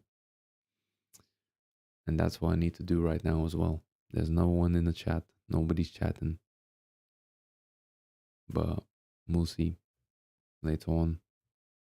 You need to have an idea how you're gonna hook up and like hook up the people to watch you, and then, yeah, how are we gonna keep the viewers up? You're gonna build some kind of community, so you need to shift to a certain point. Like this guy Miskiff, lots of drama happening with Miskiff. It's like this guy was hanging out with people. Then he started hanging out with some OnlyFans models, and that the community that he's building some fake ass community just to get views, just to get followers. And then he gets upset when people start watching Emiru or prefer watching Emiru over him. And as he's so competitive, he just fucking rage quits kind of shit. It's because maybe he didn't realize what he was doing all wrong, because he was building his community over other people, not on himself. And nobody really cared more about him. They only cared what he's gonna bring to the show. And then, yeah, he gets all upset about that. Well, I think that's the wrong path to do as well. Don't leech from others. Keep leeching from others. Okay, maybe you should do some networking, right? Meet up with some people, get recognized, but then have your own content instead of just like using other people for content. Because once you're gonna lose those people, it's gonna show you're gonna be down. It's not self-sustained. Look at the lyric. Never showed his face, right, on a camera, and he's just been, you know, he's been there for a while and so popular because he's on his own. He doesn't really invite other people. He just builds the community that likes to see him, and that's it. I mean, yeah, if he would be building with another person, more interesting person than him, and then suddenly that person goes away, people will go away as well, because he's going to be missing that part of the stream or like part of the content. So, yeah. Industries are trying to get involved. India Loved has moved from being an IG model to a streamer. Lil TJ and Nicki Minaj are just some of the rappers looking to break in. The NBA player Kyrie Irving is also trying to make a name in this field, but he has been someone that's been tapped into it for quite a while. And all How's of these Snoop Dogg people doing? have much bigger resources and probably much more interesting lives than people starting out. There's a lot of celebrities that don't need to be streaming, bro.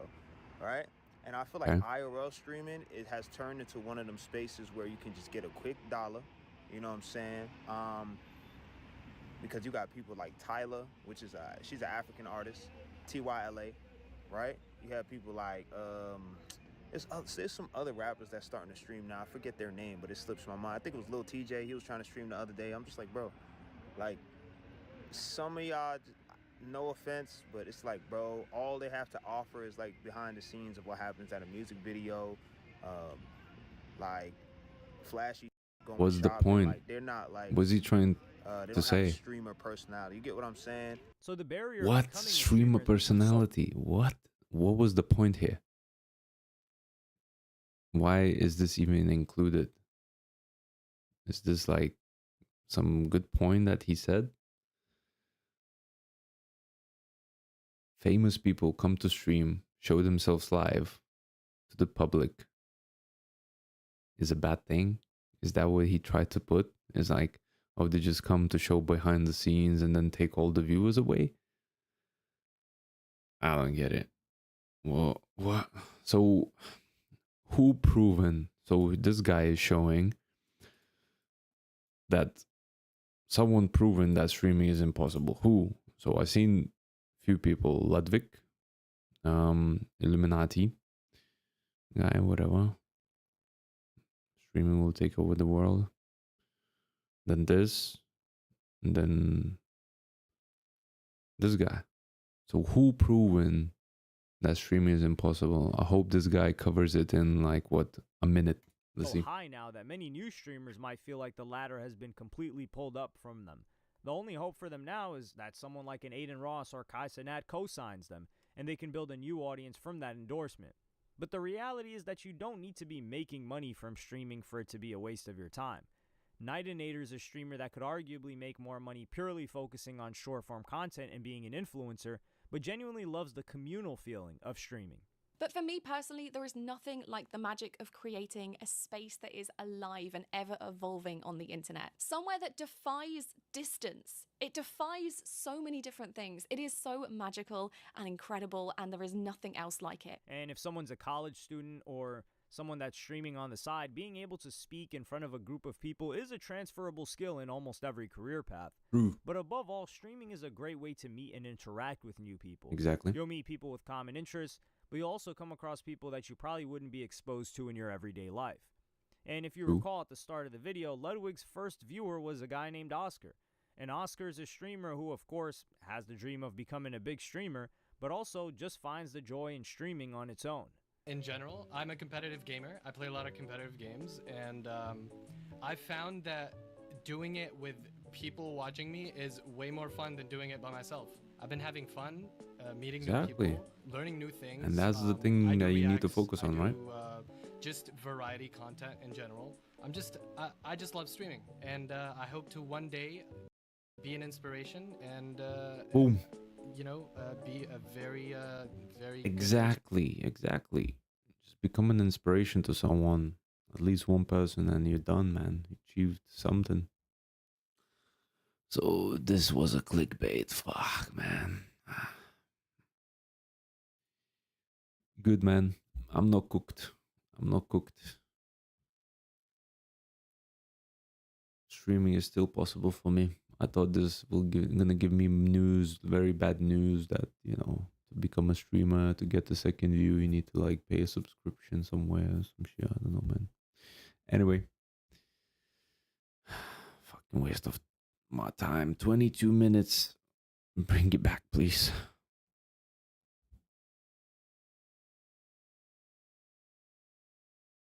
What the fuck happened to this guy? How I woke up as a 35-year-old loser and how you can avoid it. Damn. Boom. Today we're watching inspiration videos. Okay. Yeah? I don't really know why I'm doing this. That's a lie. I know why I'm doing this. You know what? I don't know really why I'm doing this as well, mate. Why am I streaming? Nobody's chatting and I'm acting a bit schizo. I'm doing this because I feel helpless. And I don't think here is the right place to find help, though. And there's a kind of power in talking about problems. And I'm also kind of narcissistic, so I want to share it with all of you. I recently made the decision to stop smoking in my live streams because I think it's a... Stop smoking in live streams, but not stop smoking at all. moral. A lot of the people watching them, they're gaming live streams. A lot of people watching them are kids, so I think it's not moral. Good. You're improving, man. You're getting there. To smoke while you're doing that in front of those people, but I'm not going to push this out to my subs, so. And I'm still smoking, and if I'm going to do something like this, there's just no way I can do it without smoking, so. If you're. Wait, doing what without smoking? I missed the point. Not moral to smoke while you're doing that in front of those people, but I'm not going to push this out to my subs, so. And I'm still smoking, and if I'm going to do something like this, there's just no way I can do it without smoking, so. If you're a kid, let this be the first lesson. Don't smoke. I don't know what's going to happen to me 10 to 15 years from now. Damn. Statistically speaking, straight up lessons. Holy shit. I thought he will need a therapy. This is like switching now to him giving therapy to his fucking viewers. Whoa. I quit very soon. It's on my list of things to do. But I apologize for even doing this, but you should, man. I'm weak and I need to do it if I'm going to do what I want to do here. What the fuck? Wait. So he decided, I think this is fucking proper troll fucking video. What the fuck? He said, I decided not to smoke anymore in my videos or some shit. And then he does this. I'll probably smoke 10 of them before this is over. So, I am a 35-year-old loser. Boom. And there's no... That's a very good way to start a therapy session, by the way. Admitting something. He's doing well so far. Getting around that fact. Not with the smoking, though. Quitting smoking. In his videos. I spent all of my 20s and half of my 30s so far doing almost nothing productive. Me, my 20s, spend on this, man. I spend on this shit. Hell yeah, man. That was productive shit, man. I'm happy with it, man. Keep exercising, guys. Keep exercising. Don't smoke. Don't vape. Drink water. H2O. Very important.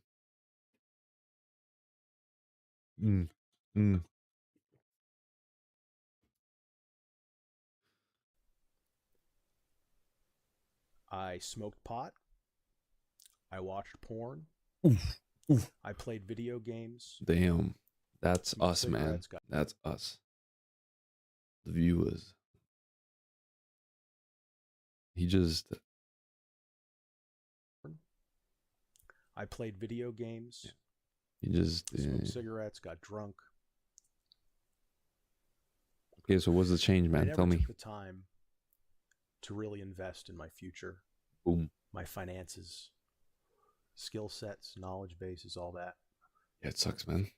It's not that I have no knowledge or skills, but none of it's very marketable. It might be marketable for something like YouTube, but I'm old enough to know, and I'm old enough to the point where I don't have the luxury of time where I can bet on YouTube or content creation or whatever to pay off. Okay. I'm going to do it. No matter what I do, I'll make room for this in some capacity just because I just feel like I need some kind of like creative, comedic kind of outlet. So, but I recognize that it's not the kind of thing that you can bank on making a living off of. And even if you get lucky, and maybe you're making good money for like a 5-year period, you know, that can go away overnight. So I'm not putting all my eggs in this basket only because it makes zero sense. If I was 20, 25, I could do it more with less risk, but I'm not. I'm not even 30. Okay, you're yapping. I just turned 35 here. And I know that the 40... Okay, so what's the verdict? Shrink. your options rapidly. Yeah, once you grow older, your options shrink. Yes, you don't have much time. Pensions coming. You need to invest into your future. Wage my own anxiety by talking about this. Okay. And maybe. Holy shit! His cigarette, by the way, is burning real slow. Or is this like his second one already? Goal. I can impart a little bit of advice to people who maybe can benefit from it. The number one thing: don't smoke. The number one thing. Don't smoke. Yeah. Guys, don't gamble, and then proceeds to fucking gamble. Guys, don't gamble. And then fucking opens a case. This guy's mentality, from what I'm getting so far, he just said, I'm going to quit smoking, and guys don't smoke, and he does it. So what he's going to do is he's going to yap about this and do nothing about it. Is that what's going to happen? He just gave up on his life? We got fucking 50 minutes to digest. I'm not going to watch this all, man. To you is if you're in your 20s, fuck, man. Those 20s go by real fast. Okay, thank you. Yeah, watching porn and fucking anime and shit. Your future as early as possible, because every year that you don't is a year you'll never get back, and it's 1 year less you'll have to play with later if you do eventually decide to get your shit together. Yeah, man. So start early, because I can guarantee you, if you don't, you will regret it. I'm experiencing it firsthand. I guess I should probably just like tell all here. Yeah, do it. 5 years old. You said it again. We're actually living in my grandfather's house. Not to besmirch my mother, but you know, we both kind of fucked up with our money. Although she's doing a lot better than I am. She worked for many years in a good career, so she has money a little bit. Good. Social security, so she's okay. I think. I hope. But I've never left home. Damn. And I've never told anybody this. So if my friends see this, it's gonna be embarrassing. I worked. I wasn't a total NEET. You know, back in the day in high school, I worked in Burger King. Looks like I'm going to be working there again real soon. After that, I worked retail a couple of years, delivered pizza a couple of years, loved that job. Pay wasn't amazing, and with the, I delivered with my own vehicle. If you ever, by the way, if you're ever thinking about delivering anything, pizza, whatever, never do it with your own vehicle. Crazy dream job. And even then, who wants to be a pizza delivery man until they're 50? I'm probably. Okay, delivery guy, man. Okay. Which is not a lot. Why is this so? Barely 35 hours a week. Why is this so? Okay, why is this so trendy now? Not trendy, but like, why is this so popular? This video, 600k views, a little gloomy, but not without optimism. Lots of parallels plus 8 years. I look forward to the series. This is YouTube at its best. Someone being real and connecting with their audience. Better days ahead. I like the community. They're supportive. Check this one out. Yeah, man. That's good. Hey, YouTube gave me a fucking clickbait, though. Is this another clickbait? And I got laid off last December. Okay, man. It's finally starting to set in for the first time. And I have got to be honest, it is absolutely terrifying. What's terrifying? One piece of advice I could give is, unless you're smart enough and disciplined enough to treat it correctly and maybe only treat it as like a stepping stone, do not take a nepotistic job. Again, I can't speak for everybody. Some, you know, you got a family business, like a family-owned business, and you're working for your parents, or that's fine, you know, whatever. But if you get an in a company, especially if you get an in their department with a family member, especially if they're in a position of authority, I don't even know how they allow that kind of shit. But like, I wouldn't allow that in my company. But don't go for it, because, you know, I worked at this place for 12 years, basically my entire 20s, and a little bit into my 30s. Most of my 20s and a little bit into my 30s. And I'm not going to totally blame the nepotism. I'm not trying to blame my mom here. But I can speak from experience, at least for me. Again, it might not apply to everybody, but for me, the nepotism thing, it just, the whole time I was working there, it was this extremely toxic environment. Toxic environment, you know, okay. I knew I didn't belong there. I mean, don't get me wrong, like, I could do the job. It's not a hard job, but, you know, I got there from someone else, and as a result, I never appreciated it. I always took it for granted. Yeah, but you got the easy way in, right? Family business or some shit. Got through family. Well, you were not happy in it. You had toxic stuff. But it was comfortable, right? Because you didn't have to go stress through interview. You don't have to go through all that stuff, you know, blah, blah, blah. You just got it like that. And then, yeah, toxic environment because shit happens, man. I mean, it's job. The more you learn about the job, the more stuff you realize about it, you know, that they're trying to use you.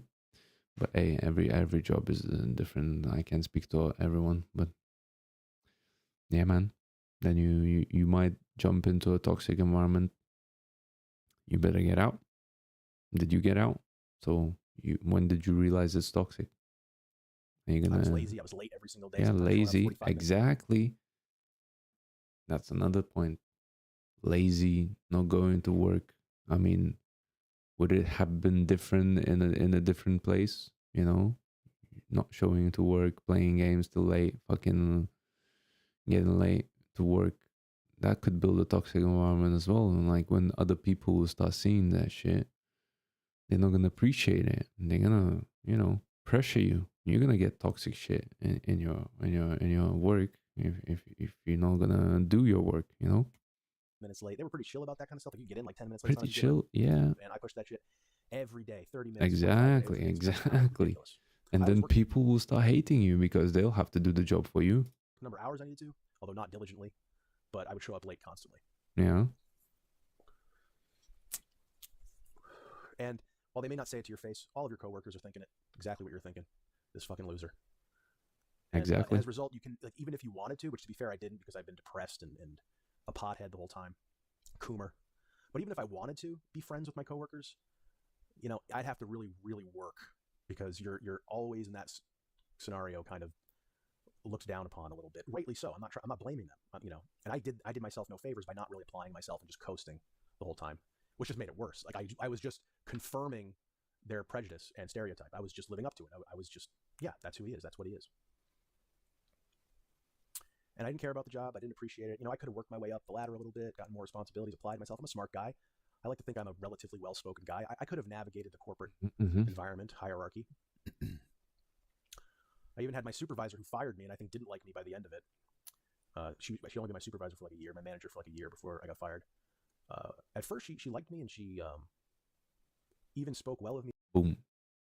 Can I assume, my opinion, new manager comes in, new manager really stressed about their work. They want to do everything right.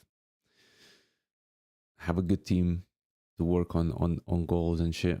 And then, yeah, for a month, they give you a month. They see how you perform.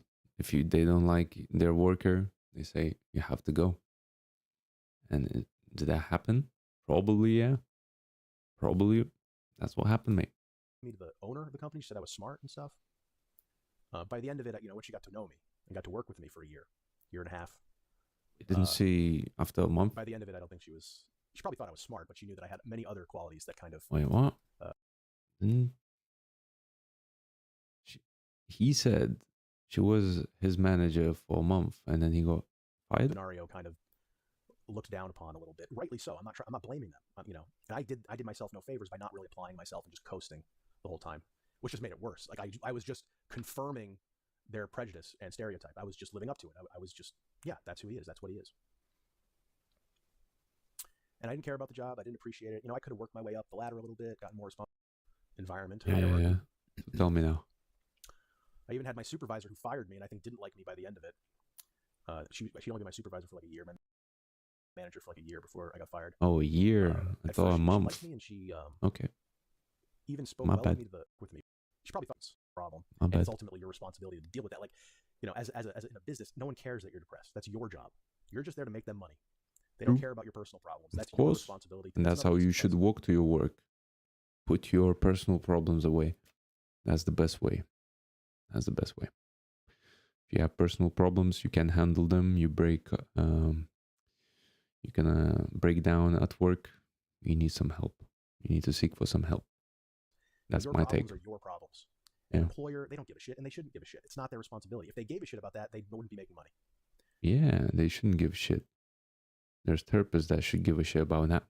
And then you should seek for that. When you come to a workplace, when you come to a profession, a career, whatever, you're presenting yourself as an asset to a team to help that team make money. Yeah, true. And anything that undermines your ability to be an asset to that team It doesn't matter why. It doesn't matter if you have a sob story. It doesn't matter if you really can justify it and give a good explanation for why you Doesn't are where you matter. are. It doesn't matter. Money talks, bullshit walks. You need to perform. And they're not there to be your friend. They're not there to be your counselor. They're not there to be your mommy or your daddy that you didn't have. They're there to make money, and you're there to help them make money. And they're going to pay you some of that money. I lost my train of thought. I don't even know what I was talking about now. This is right. Another reason, don't smoke pot. Another advice, don't smoke pot. Whoa, So, whoa, I whoa. haven't You smoked in a just little bit. jumped like 15 minutes. you just jumped somewhere else. So yeah, I mean, I guess I worked there for 12 years. Didn't apply myself. Never got promoted. Got a few raises to keep up with inflation, barely. Didn't probably. But I did not get promoted because they were out to get me. I didn't get promoted because I offered nothing worth promoting. And then, because of that, this most recent round of layoffs, I'm sure most of the department that I worked in is probably still working there because they had their shit together. A couple of them, I know, it was like 2 or 3 people who got laid off around the same time I did. And it was already a lean department. There's probably only like 3 or 4 or 5 people left. Right, you got But, fired. I'm sure most of them, if not all, are still there because they're good pay. Cool. About $20,000, $25,000. What about that? Months later, I turned 35 years old. I couldn't keep my job, but other people did. So call it fired if you want. Wait, did you just get fired now? About 6 months later, I turned 35 years old. Okay, so that's now. And when I got Basically. fired, I had a small 401k, about $20,000, $25,000. And I did. I cashed it out. I used it to pay off my car, which is one good, probably the only good financial decision I've ever made, is to pay off my car. My car has less than 70,000 miles on it, and it's a Toyota, so that could probably last me a little while if I take care of it. Don't have a car payment anymore. I do, however, have credit card debt and a personal loan, totaling about less than $10,000 in debt. But last couple of months, and again, I am laying it all out here. You know, this is embarrassing. Yeah, this is very private, man. This is fucking very personal. I'm thinking like I'm fucking I have been looking. getting to know this I just guy went to too Cumberland close. Farms for an interview that I had scheduled, and they Yeah. weren't even hiring. Isn't that great? You apply on Indeed, they automatically enroll you for an interview. You spend all this time filling out these forms. You schedule the interview, but you never actually dealt with the person. And I show up. Ooh. The lady has no idea what I'm talking about. Apparently, the computer systems. I'm assuming they simply just didn't take the time to toggle a setting to not automatically interview people. But either way, it's still on me because I knew in the back of my head I haven't talked to a person yet. You know, I feel like there's not a security to this interview because I haven't spoken to a human being yet, and maybe I should call them or something, and I never did. And then a few days later, I show up bright and early at 9 a.m., which for me is very difficult right now because my sleep schedule is so messed up. I'm basically up all night, and I show up there half asleep but trying to look presentable, and for Cumberland Farms, and no interview, no idea what I was talking about. And for a minute, I was really crestfallen. Part of me was relieved because I don't want to work at Cumberland Farms. And I went home. Okay, man. Okay. And I was just like, I don't know. I wouldn't say I was distraught when I got home. By the time I got home, I kind of calmed down. And I was like, whatever. And I was looking at my Indeed resume, and I applied to a couple of places that were kind of similar to what I used to do. Haven't gotten any calls back on those. So is he blaming the family's business or whatever for this shit? I have to rapidly learn. But He I was doesn't doing have my enough Indeed resume. CV shit I read it out loud. I'm not to gonna do that here, get but a new I read job. it out loud, and I read it to my mom, and she listened, and we both kind of agreed. She, her obviously, she told me, and I kind of agreed and felt good about that. It was a good description of my job, right? You put your job in the resume, the years that you were there, and then you had a little blurb explaining what you were doing, and it's kind of a way to both signal the kind of work you were doing, but also the kind of person you are through the way you present it, with writing and persuasive writing, marketing yourself a little bit without being Okay, this is not about that point, man. It's about interviews, man. You go to interview and you fucking fail because you don't know what to say. Your resume is fucking looking amazing, and then you go there and you just yap, and then they say no. And I'm not trying to Fuck off. look down on anyone who works there. I'm just saying in terms of the marketability of skills and experience, it's better than if I had just worked at Walmart the whole time. Yeah. So after I discussed this with her, my mother, who I live with, I made the decision, well, maybe I shouldn't set my sights so low, right? Maybe I shouldn't just go to Cumberland Farms. I'm going to have to work retail or something in the short term just because I need money. I need income. But at the same time, I've been applying to these more adjacent positions at companies, title companies, mortgage companies, banks, that kind of thing. And in doing this, I've my sights were set on something a little higher and more ambitious than retail, because I realized, like, You know, retail, especially 35 years old, you know, you think, oh, I'm just going to do it for a year or two while I get my feet under me, and then you wake up at 50 years old and you're still working retail. It's really easy, especially if you make it work and you get enough jobs and you put enough hours together that you can pay your basic rent at a shitty apartment. And then because you're working so many hours and it's so soul crushing, the jobs that you're doing and the compensation you're getting, you have no energy left or ambition left. Sure. Energy, happiness, good vibes left to get out of it, to go to school, to set your sights higher, to start a business, whatever it is. It just becomes You do, man. and you're also Fucked. at the end of it that the effort required to get out of it is just too much. And the older that you get, the less energy you have, so that it just compounds and compounds. So while I was in this headspace of You just cut off, man. my abilities and I capabilities, think you just went to set my yapping sights on station higher and now you than just cut it Walmart off. or Burger King. I'm not going to name the field, only because if I do get into this, I want as much as possible to keep my professional and my streaming life separate. So I'm not going to give too many details on the exact field. I feel bad about this. Got really personal. I don't know what he's talking about. His streaming and personal life, man, or professional life. We got really, really deep into this shit. He just like exposed himself to like, we were the therapist and he just exposes problems to us. Because I want to be totally open and honest, but at the same time, just for risk mitigation, I have to be a little bit opaque about this. But suffice it to say, the field is, you know, business oriented, kind of, not business owning, but business oriented. And if you spend your time to upskill and all that, and you put in crazy hours for a few years, and you're really driven and hungry, you can make decent money. Not millionaire status, but you can make a few $100,000 if you're really good and you go to higher levels. But even at like the lower and mid levels, you can make, you know, high five figures, sub six figures, you know. What are you yapping about? So I kind of considered getting into it.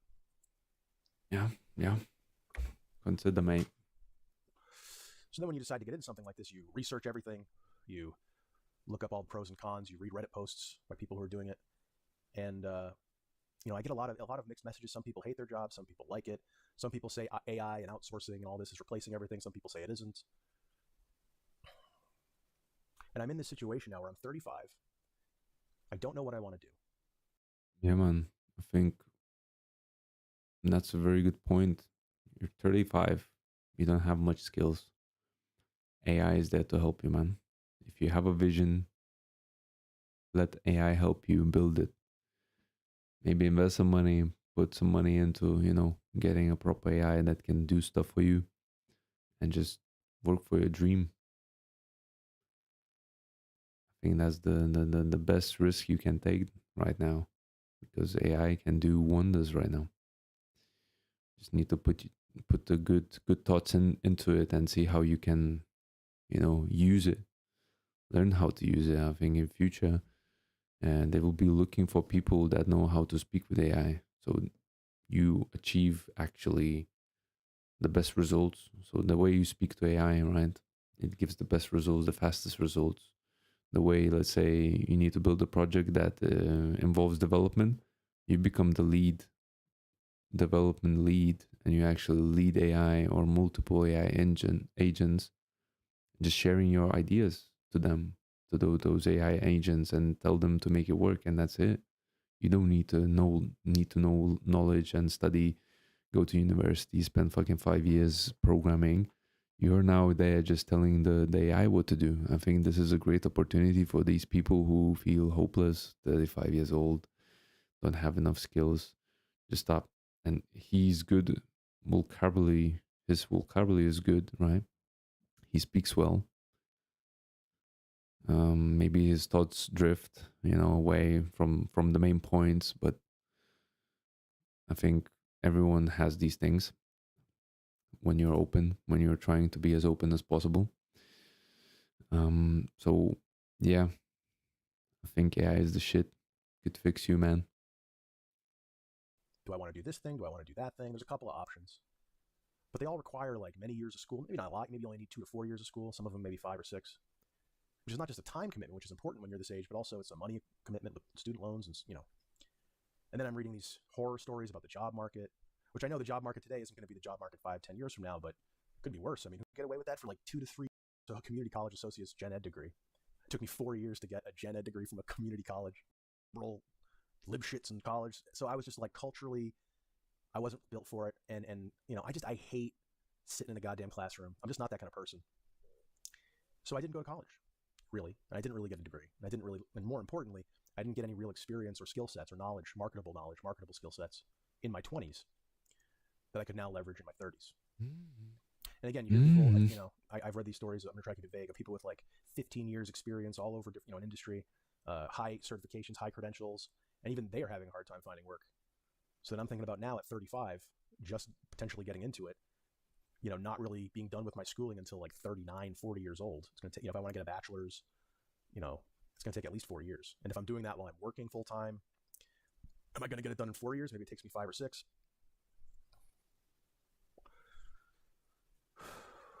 But for a brief moment when I had decided to do this thing, I'm going to share my experience. Don't go to uni, it's a waste of time. Just go to fucking Udemy or something similar.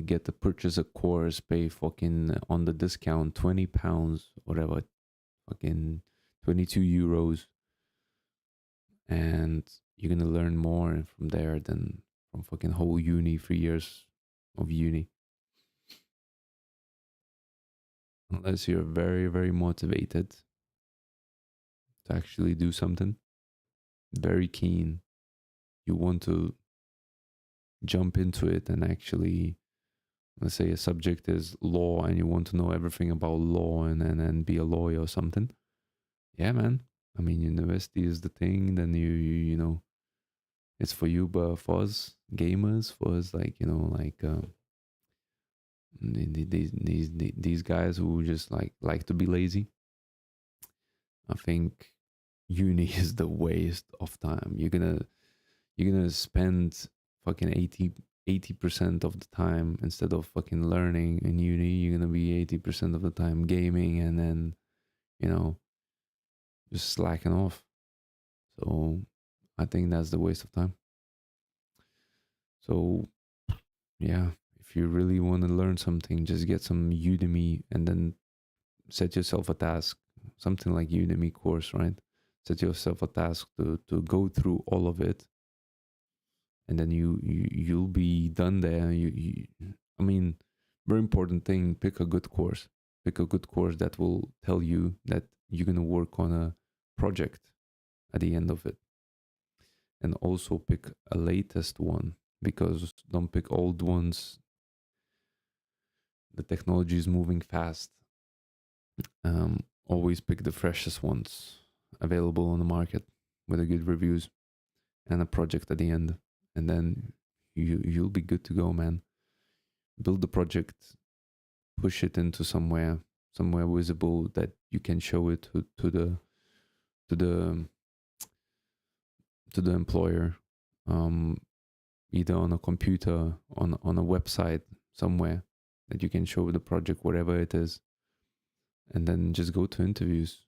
Just maybe link, if you have a website, you link that to your CVs and that, so then people can actually see your work, your portfolio, build the portfolio from that. I don't think university degrees are that important right now. It's about how much work you are willing to put and what kind of asset you're going to be to the team, as he's speaking, right? You're going to be slacking off, you're going to be sleeping, like getting in late at work, and yeah, not providing what they expect you to provide, then yeah, no point of hiring you, right? So you need a good attitude, some projects under your sleeve, and yeah, you need a degree. Unless you're really willing to dig and then invest fucking 5 days into studying and like chasing lectures and reading books in that in library. Uni is the only place to go find some friends and you know, drink and party. That's my experience. a lot of the anxiety went away because I had direction that I was going to do something. But now I'm back to kind of feeling crestfallen. I didn't think about this initially. I didn't think about this until tonight, actually, and it's one of the reasons I'm doing this. I want to be a content creator. I want to be a streamer. I want to play video games. I want to crack jokes. Whoa. I want to do stuff like this. Talk. Let's do this. Chill. Come on. and meet people, talk to people. I want to do that. Yeah. I know it's hard to do that as a full-time job, and like I said earlier, like even if you manage to get lucky and turn it into a full-time job, you never know, which way the winds are blowing in terms of your audience. You could be really relevant and successful for a year, 2, 3, 5 years, and then no one cares anymore. You're too old. Misgift. So successful. Everything's going fine. Bam. I don't think he's not relevant anymore. He's going down. He's going down. He digged himself a big hole. Now it's time for... And yeah, I'm not going to say that. Let's go. You get lazy, whatever, just the niche that you're in just is no longer viable. Like I want to do largely like video game kind of stuff. And then I'm reading lately that Gen Alpha doesn't play video games. They're playing all mobile games now. No one plays video games. So I'm like, I don't think video games will ever go away. What? And gamers are aging with me. Like the average gamer is like my age now. But, things like that can happen. Algorithmic changes. You say something you shouldn't and you get demonetized or banned. I mean, I want to be kind of a funny guy, so there's that risk as well. You're still working when you're a YouTuber or a Twitch streamer or whatever. There are other places like Rumble and Kick, but the two main games in town are Twitch and YouTube, and those are often worked together in tandem with each other in the streamer kind of thing. And you're working for a couple of bosses, either of which could fire you at any time. And if you're trying to be a funny guy, maybe a little edgy, there is that risk that you want to follow their guidelines and they can just turn it off overnight and you are fucked. So while I definitely do want to... Well, okay. It's good that you brought this up, but just hope you don't think about this too often. You can bring this up like once or twice, but I mean, if you're gonna keep thinking about it, might as well just stop streaming. If you can be yourself, if you're gonna keep thinking I shouldn't say this and that, and then you're not gonna be true to yourself, like you're not gonna enjoy what you're doing because you will be restricted, then yeah, fuck you, man. I mean, if you're gonna keep thinking about those things, it's good to know them, but never keep saying like, oh, I can be myself because of this and that and that. Go to Kick. Yeah, go to Kick, man. Do this YouTube if thing. you really want to do some fucking edgy shit. And I do want to create stuff, stream, crack jokes, whatever. I can't look at it. And again, if I was 20 or 25, sure. If I was 20, try it out, do it. If you get banned or it doesn't work out in 5 years, you're 25. You can do something else. But now I'm 35. So again, we come back to that. Once you get over that 30, it's like your time. You don't have time anymore. Or you do, but it's a lot less. And you have to start thinking more strategically about what you do with your time. And things have to have more immediate returns for you to consider them, because more immediate and secure returns to consider them, because you don't have the time. You have less energy. So I was feeling really good about this potential new career path I had identified for a minute, for a few days. I was feeling really good. And I was like, I'm going to do this. It's going to work. I'm going to do YouTube on the side. Maybe I can build the YouTube while I'm working this thing and have dual incomes maybe or something. And then today I realized that being a content creator, especially not being a milquetoast kind of corpo advertiser friendly content creator, is a big risk. Because, you could piss somebody off, the employer could find the YouTube channel, whatever. Somehow your content creator identity gets back to your employer. Wear a mask. Depending on the job, depending on the industry, depending on the position, how high up or low down it is, that could be a problem. You could get fired for that. They could not like some of the jokes you were making, not like some of the topics you're discussing. And when I realized that, it kind of took all the wind out of my sails, because for a few days I was riding high. I was like, oh, I think I finally have some direction. It's practical. It's tangible. It's realistic. He's getting popular. I think everyone's gonna see this 600 views, man. That's it, man. Your boss gonna see that you've been like this. You got fired many times. Whatever. Been lazy at work. That's it, man. Job gone. Stay as a creator. Hey, it's a real thing. But if I pursue Wait. He said how you can avoid it. Did he mention anything how we can avoid this shit? this, does that mean I think it's all about yapping session about his personal problems here. Again, finding out about life, that if I'm gonna be a streamer, everybody's gonna see my face. Straight up, man. Straight up. Everybody's gonna see my face. Harry Mack, he has 3 million views. Now he's being recognized everywhere he goes. But let's say a year ago, people didn't know who he was, and he had like 1 million views, not views, subscribers. not many people knew who he was, right? Maybe more in America, not much in Europe. He went to Europe, he did some tours in Europe. Now more people know him, 3 million.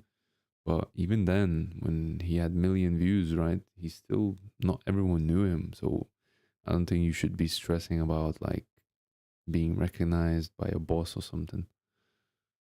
I think, I mean, it depends. If your boss is a gamer, you might, but I doubt it. To quit doing this. Now, I haven't even really started doing this. You know, I mean, I'm super early in this process of YouTube and content creation and all that. But if I go deeper, if I spend 4 or 5 years in school, and all the while I'm working on this YouTube thing and it starts picking up, what happens? What happens if I spend that time and money to go to school, get my degree, come out, get a job, and then I lose it in a year, 2 years, because I got doxxed or canceled or whatever? So then I was like, well, then I have to choose then. Like, I have to do this thing or I have to do YouTube. No. But neither option is viable. Oh If I just do man, this thing guy on is YouTube, I might overthinking. as well just kill myself now. I'm not advocating that. Suicide is horrible, and you're devastating the lives of everyone, and people you don't even know will be harmed. And it's a temporary solution to it's a permanent solution to a temporary problem. But if I had to give up YouTube or content creation entirely, I would be miserable. I'd be working this job. I wouldn't be making a shitload of money, and I would always feel like I'm leaving my soul on the table. Like I'm taking my soul out, and I'm putting it in an envelope, and I'm handing it to my employer, and he's taking it and putting it in a drawer. And in exchange for that envelope with my soul in it, he gives me a paycheck each week. And probably not even a great one, to be honest. Probably just barely enough to afford a studio. So this guy is being a smartass, but being a smartass, too over smartass. I mean, he's just overthinking. He just explains everything like, oh, I can do this, I can do this, I can earn almost millions, climb the ladder. But no, but that's not what I want. I want to be a content creator. I want to be a streamer. And then, but if I stream, then I can't do my job. He's just overthinking. Okay, if you're going to be really popular, if you're going to become really popular, right? And then people will recognize you, your boss will start recognizing you, and people will start recognizing you. I don't think you'll need to be working anymore. I think with that, you'll be sorted. You'll have enough money, maybe not money, but enough people watching you to actually get some money to start living off that. Especially when he lives with his mother, I don't know if he's paying rent, like contributing to that, he has a car and stuff. 7,000 miles doesn't sound like he drives at all. So probably best to get it sold and then just invest it into whatever it is, like streaming and his job. Keep working on stream, keep working on content, keep working on a job, and then see where that goes. Thing is just he's being too smart. Like, yeah. And now he's stuck in that shit. He's stuck. He's like, I have to choose between two. No, you don't. You still have so much time. You have 24K now subscribers. Still have so much time to actually, grow your content, grow your community. I mean, when did PewDiePie start streaming? He was already a bit of a geezer. Not streaming, but like creating videos. PewDiePie was already like older than us who just started getting into the fucking YouTube and that. But yeah, I think he's just overthinking here now. And I just can't do that. I cannot do that. But equally, I cannot just be a YouTuber for the reasons I said. Stinkeridi, yo, what's up? What's good? Thank you for the follow. I'm just yapping, looking at the other people trying to become content creators. What's good? How's it going? The odds of even getting to a point where you're making a decent enough living at it, it might not happen. It's very risky. It's very uncertain in terms of it ever actually taking off. And even if it does take off, it's very fickle. At any moment you could get, there are a million risks to being a content creator as your main focus. You can get canceled. They can do algorithmic changes that just make it really hard to make money if you're not making absolute dog shit slop like all these shorts we see. Don't even get me started on the shorts, dude. I could rant about that for an hour. These dudes will just take someone else's clip, some other viral clip that's just been going viral, and they'll just have their face above it, and they're not even fucking saying anything. They're just looking at it like it's the most degenerate form of content. You could have hardcore gay pornography on YouTube. It would be less degenerate than these shorts fake reactor channels because they're not even reacting. They're not saying anything. They're just making faces, and the faces aren't even legit. They're fake. Yeah, that's true. That's what's happening right now. People just stamping reels like a video, and then on top there's a face of a person that's reacting to a video, and they're like, "Holy shit!" And they're everywhere. There's like fucking 120 videos of something happening in the video, and then this guy on the top has the same expression, literally the same thing happening. Like it's not even real. They just add him as a kind of that reaction. So people get that, holy shit, he reacted like this, like I need to do that as well. Huh. I don't know. Yeah, it's kind of weird. But that's what actually gets those people views. So that's why they're not gonna stop. And you just need to ignore it. Fucking press like not interested or something. And then you'll get less of that. Mugged faces where they're going like, they're pretending like they're holding in laughter. You know what the fuck I'm talking about. You've seen these. They're pretending like they're holding in laughter while they're watching some clip that you've seen 1,000 times. They're not even sincerely reacting. Yeah. They're pretending to react to a viral clip that's not even their own. It shouldn't. I don't even think it is actually allowed on YouTube. I'm pretty sure that kind of react content is against TOS because you're not adding anything. But they're everywhere. Don't even get me started, man. So there could be algorithmic changes. You could get canceled. And this guy is not happy about the life at all. As a 35-year-old, huh? You could, and also still looks young. If he would just exercise a bit more, might still look good. Even if you still has a baby right, face. you don't run afoul of the TOS, and you manage to stay on top of the algorithm game and all that, you could just lose relevance. You could just, not that I have any relevance now, but if I were able to build some, you can just lose it. So how can we avoid it? Can you address that? Overnight. People are fickle. People age out of things. Generations pass and different. He's just explaining about things and risks that you're gonna take as a content creator. What else? He's just explaining about his life, that if he's gonna work a regular job, and he's gonna do content, soon someone will realize that he's doing content. They're gonna see his dodgy, edgy jokes, and then he's gonna lose his job. So how can you avoid it? I mean, he included this in the bracket. Is he gonna tell us how to do that? I mean, all he's doing now is just like, yeah, you can just lose relevance, you can get cancelled, you can do all this, all that, all that. All I hear is just negativity. Different kinds of. And what is he saying? A little gloomy, but not without optimism. Well, all I'm hearing is fucking pessimism. So I hope he changes. We got 15 minutes. And like for example, think of like Asmodee. Damn, that's a Asmodee long video. A famous creator until he's 70. It's possible. If anyone can do it, it's him, because he's already built that brand and he's good at what he does. But for a lot of people, especially people who would just start at 35, can you be secure even if you were to bust your ass off for 10 years building your online thing? Is that going to be there 10 years from then, 20 years from then? Are you going to be able to live off of that? Are you going to be able to retire off of that? It's very fickle. Yeah, you need to have a plan B. So I can't just be a YouTuber because I need to make money. Have a job and be a content creator. Spend at least some time on content creator. Storm ideas. Now, how to get and popular. I'm not going to be making that much money off of YouTube in the short term, if at all. And like I said, even if I were to make money on YouTube, it could go away like that. So being a pure YouTuber just isn't in the cards for me either. Just like being a pure whatever, basic normal job isn't really a thing for me either. So I don't really have an option. I don't really have an option other than to just kind of do both things. Normal job, YouTube on the side. If YouTube lets me quit my job, great. But, even that, it's like, would you want to quit your job? Probably not, because YouTube can go away. Maybe you can downsize the amount of time you're working at your job. I don't know. But, even so, I was kind of back. We're back. And I was like, okay, I'll just do both. And fuck, worrying about getting canceled or doxxed or whatever. I'll just do my best to kind of separate the two worlds. I'm not going to, no matter what I do, it's not going to be some super high power position in New York or whatever. It's going to be, you know, a low level, local kind of gig. So that kind of scrutiny isn't on you as much at that level.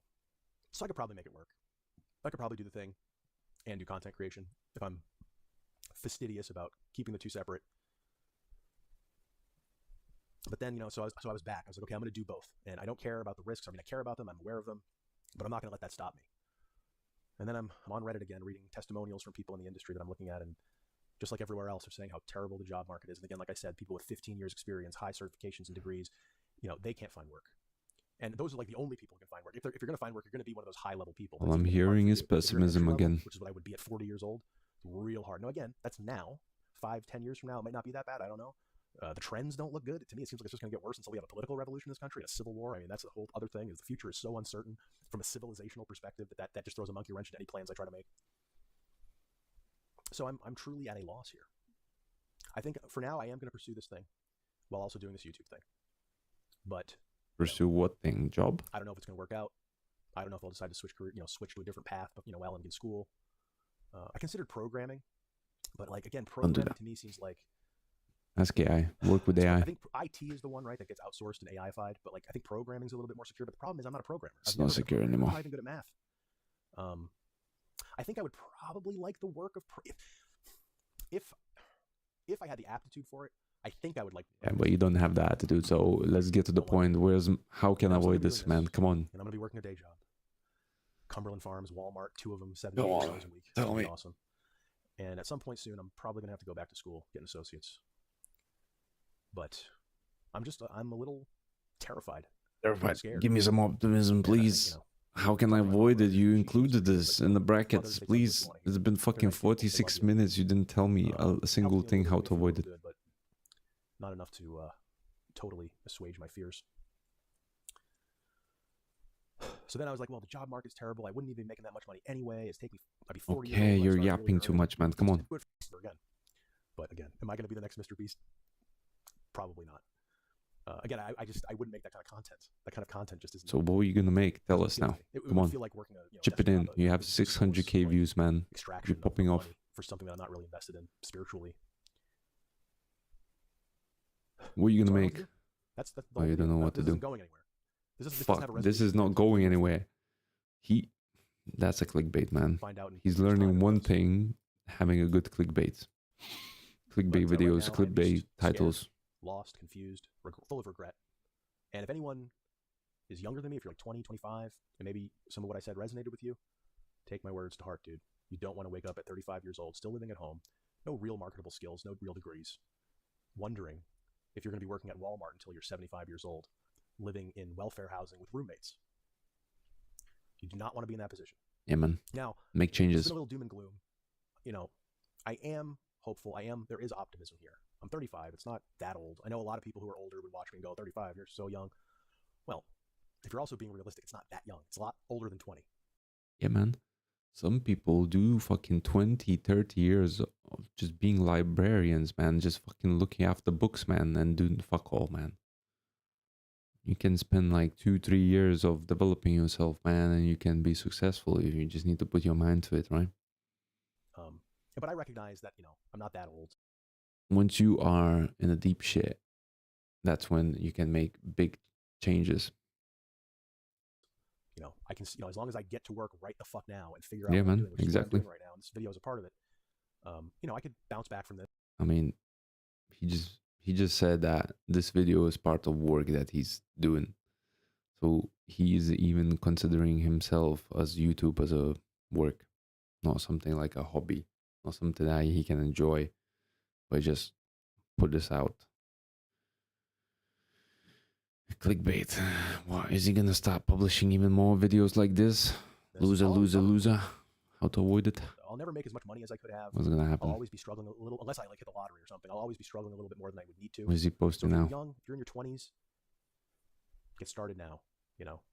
Even if it's here's the thing, even if it's like a boring ass field, you got a job, but it's got good earning potential. He's so back. Handle it.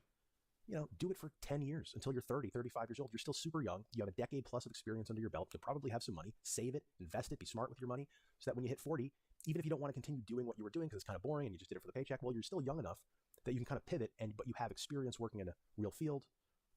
You have some money under your belt saved and invested, so you can more comfortably pivot to something else that you'd want to do. Because trying to do that from my position, where I'm 35 and I literally have nothing. I have no money. This is so, woe is me. I'm just being honest. I'm just trying to honestly tell my story here. I'm 35 and I literally have nothing. And that is a very scary position to be in. Yeah, mate. So if you can hit 35, even if you don't like what you're doing, you can pivot from that. And you want to be able to do that with some security, money, skills, education, so that you'll have that to fall back on if you have to. Or you can maybe transmute that into a new industry that you weren't involved in initially, that you do like.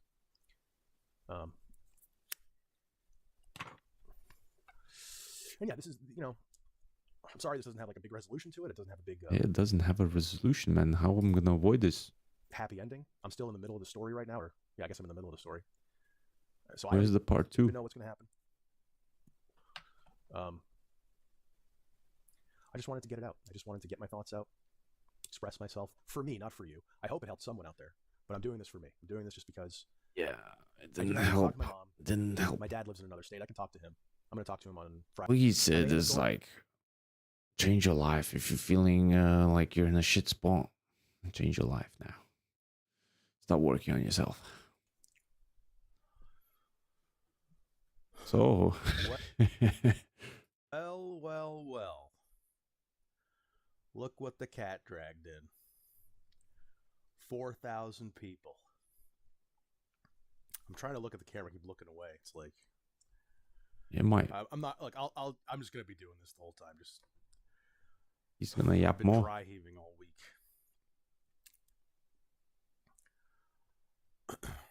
I honestly do not know what to say. I really don't know what to say. I've like spent the last week trying to think of things to say, funny things to say, deep things to say, but it's like the more you spend like Median, come on. things, the less like real it is, A man that little well became popular. His video went viral. Why the fuck did I reveal it? All right. Ugh.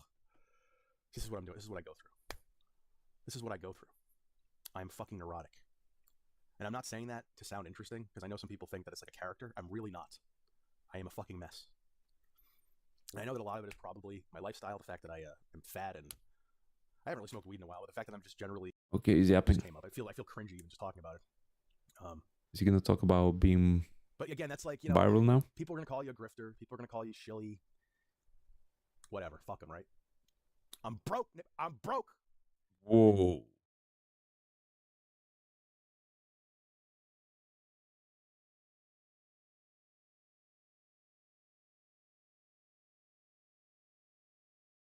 What?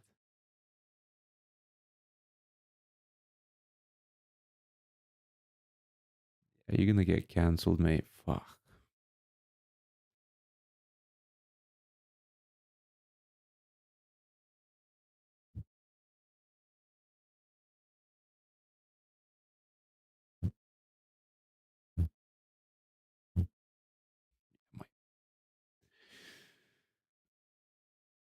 You have a job now, hold on to it. Nobody's getting hired, everyone's getting fired.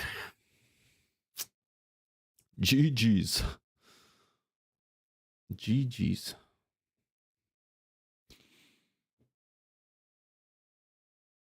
What is Aries at home doing? Ari at home. Make it a B. Make it a B. Come on. He said turn off that trap. I've seen that. I've seen that. I've seen that.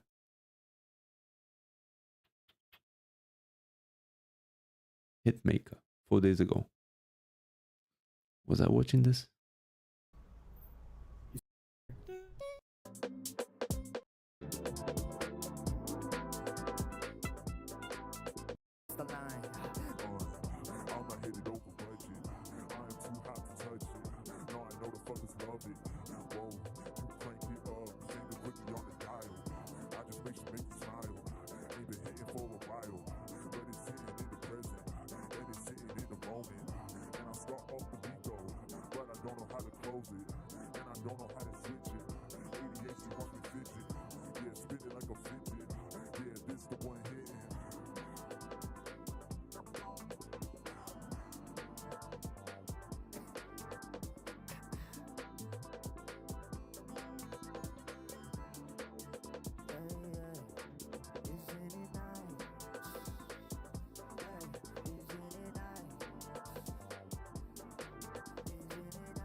Mm.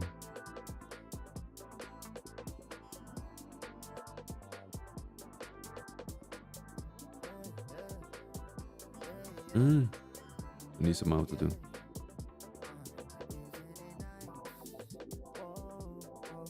Is it a night? Come on, come on, come on, come on, come on, come on, yeah, yeah, yeah,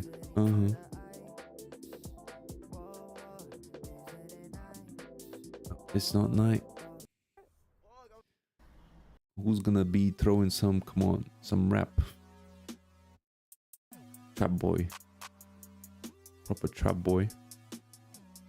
Come on. Trapping. Who's your word?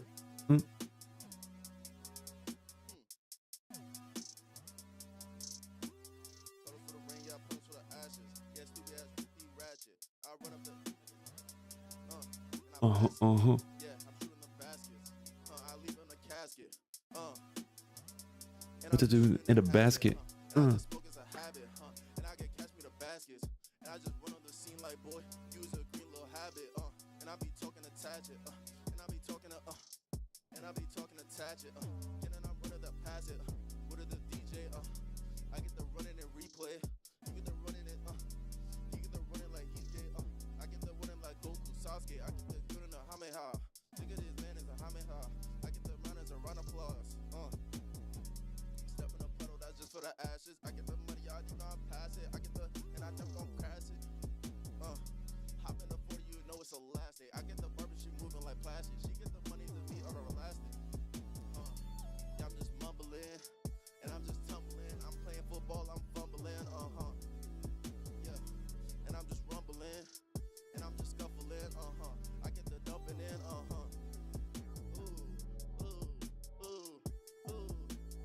Keep going, bro. You're warming up. You're warming up. It's too hard.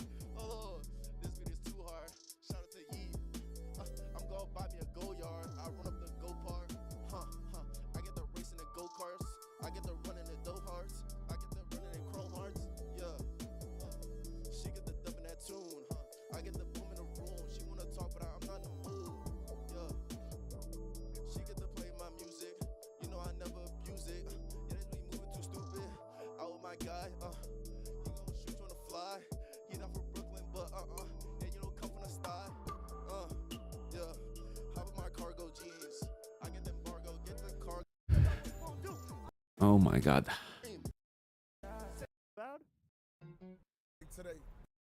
Hey man, what you gonna have, yeah? Keep rapping, trapping, never gonna be stopping. Come on. Drop some beats, come on.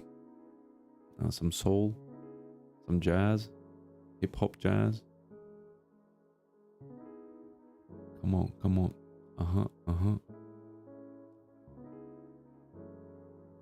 Busting the rhyme, doing double time. Harry Mack is the legend, never gonna forget his rhymes. Come on.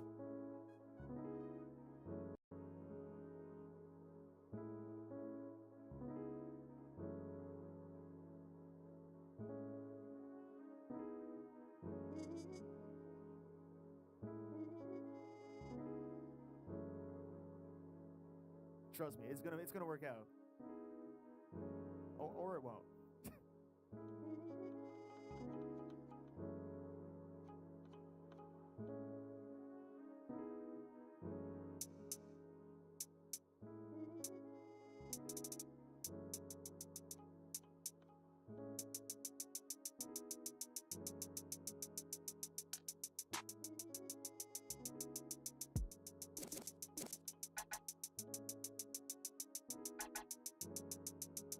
Come on, cook it, cook it. Come on, cook it, cook it. Come on, cook it, cook it. Yo, Ari, drop the beat.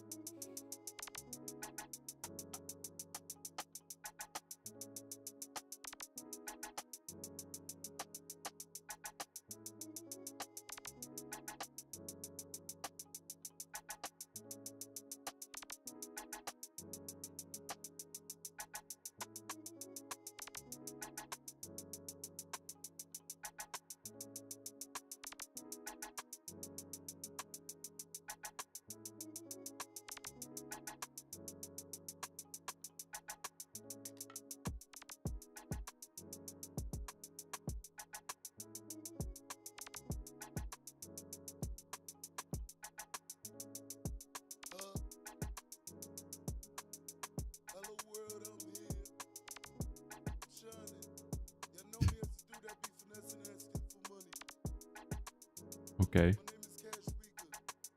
Cash speaker. Money.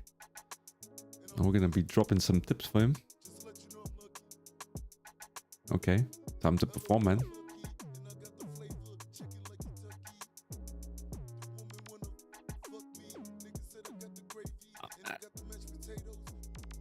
What? This ain't fitting, man. This beat and his fucking flow, no. Ah, shit.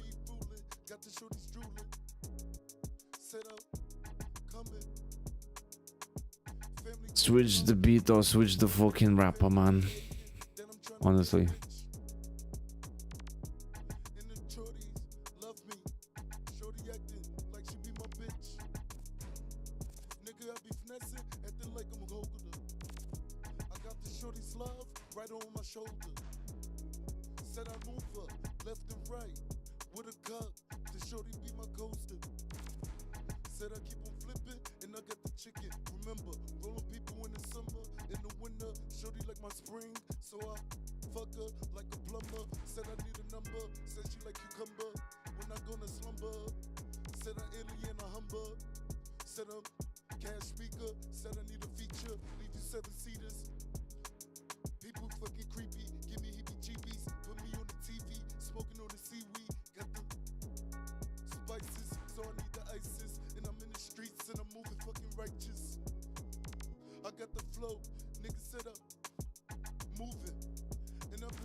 I feel like you're not. I feel like you need a different type of beat, not the Detroit beat. I thought you were gonna go like twice as fast, a little bit. Should I make you? Exactly what I said. Exactly what I said, man. Could you try something faster on that for the beat, or I can switch up the drums? Switch up the beat, man. What do you prefer? So I'll switch up the drums. Exactly. All right. I was liking that though.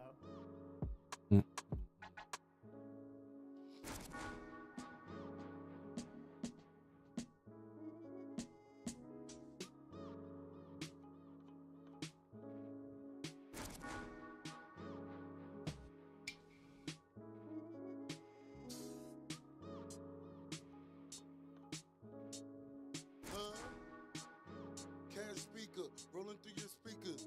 Said I'm with my cousins, spiritually. Malaysia and Talita. Nigga been a creature. Leaving 7-seaters. Niggas on the bleachers. Play the fucking ball. I don't even give a fuck. I'm in the mouth like hoes. Shorty wanna call. Nigga drop her drawers. I don't even give a fuck. I'm pouring through her drawers. Woo! Or a fucking pause. I don't even give a fuck. I give you giftless in the claws. Nigga be a gift. Niggas in the mess. I don't even give a fuck. My niggas left you in the bitch. Nigga gotta piss. Shorty like my trip. I don't even give a fuck. And change the beat. Why is it just slower? Nah. On my vibe.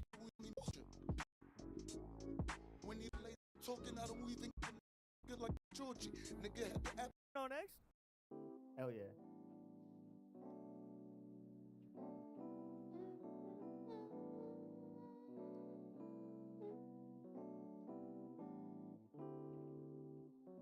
Oh, I like that.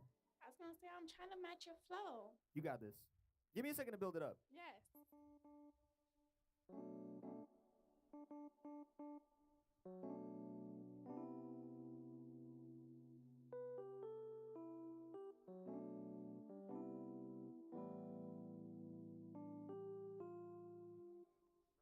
No, that was good. It's good to me like Jill Scott,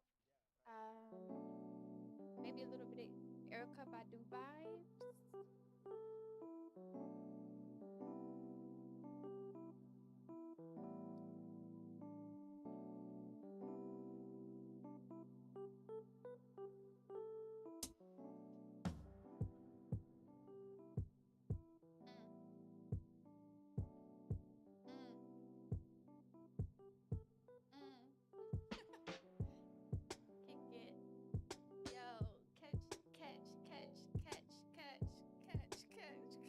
Catch the flow. 1, 2, 3, here we go. I wanna see you all the time, 'cause you are so fine. When will you be mine? It doesn't cost a dime. Oh, you're locking it now. Try to sing it a little bit more. Do the singing thing. Yeah. La da da da da. La da da da da. Da do do do do do do do do do. La da da da da. La da da da da. No no no no. Honk honk if you do.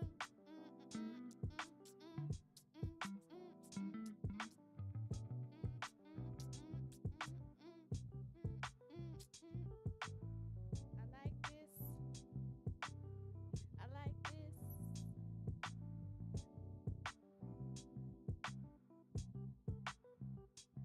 She likes this, she likes that, but does she really know how to flow like that? She likes this, she likes that. Come on, sing it, baby, sing it. Oh. Around 3. Yeah. Let's go get something to eat. Let's go. Maybe ramen or Chinese.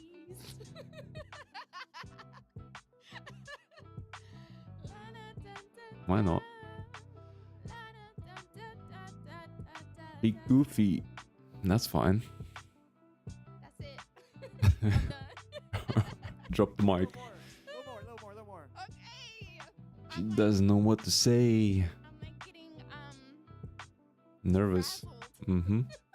What are the Twitchers saying? Ooh, she knows the Twitch. You gotta do the more of the la da da. La da da. Okay. Hey. Hey. Twitch is working. They cooking. They fucking know exactly what we want, mate.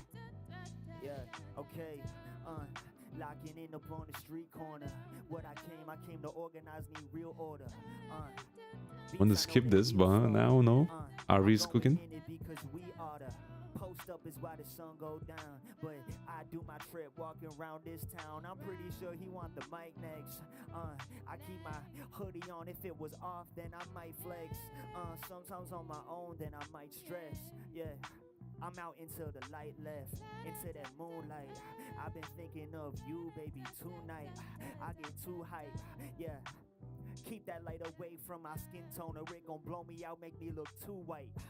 Damn, that's what happens to me, man. I'm fucking. What's up with my light, man? Fucking I am on.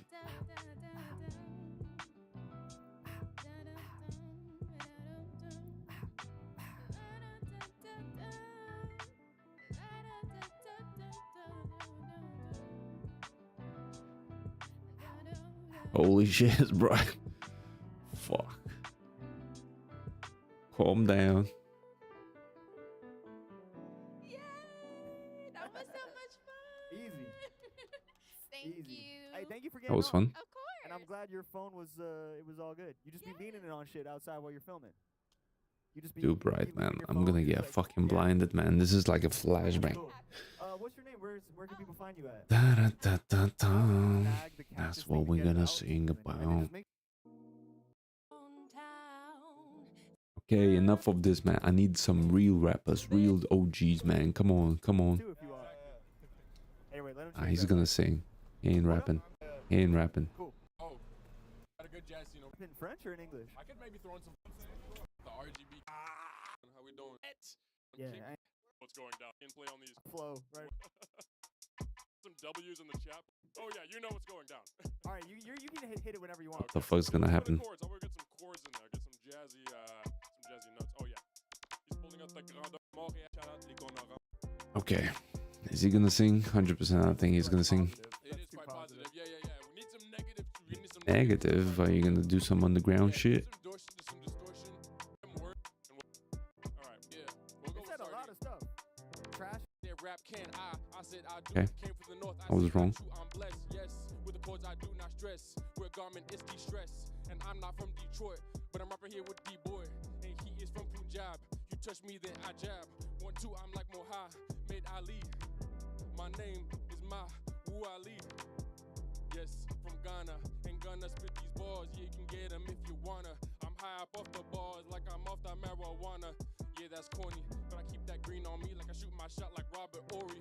Yes, I'm popping like corn, but it's not too Corey. Yes, He's good. I feel like Good with the flow. horror stories. Yes, feel like in the Twilight Zone. Yes, up in the skies like am I home? Yes, devil in the red ass dress. Feel like yay. Man, I'm bright. What the fuck is happening with this light? I'm with the bro, he be like yay. Rapping off the top like a turban. Yes, I am a light skin, I'm not urban. But I will sing a song like Keith Urban. No songs, please. I just need. We're bringing a bit of vibes, a bit of levity. So pardon me for this spontaneous melody. What is this philosophical fucking chat? Are you feeling entertained by that? I feel like Spartacus has stepped in and he said, what's that? Oh, it's a kick. Okay. Headed straight to your sternum. But like I said before, sorry for disturbance. Yes. On my key battering up the front go. He just yapping. Okay. Okay, everyone just singing here. All right, we're doing.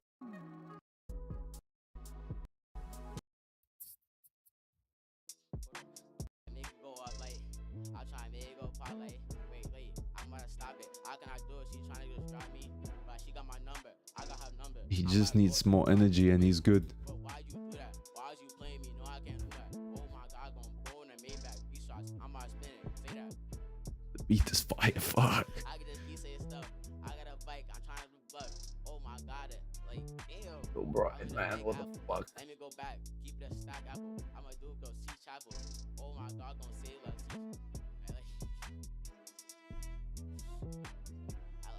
I went crazy a little bit. I ain't gonna lie. But like, we over at least say something. Like, okay. Like, Is he tweaking? Is he tweaking? What are you saying? Is he tweaking? Hold on. Hold on.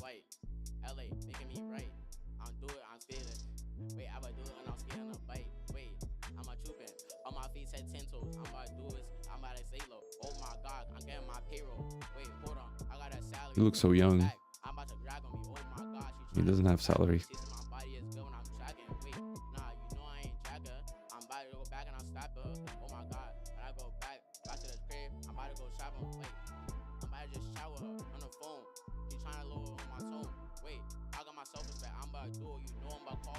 He just chatting rubbish. Alright, kid.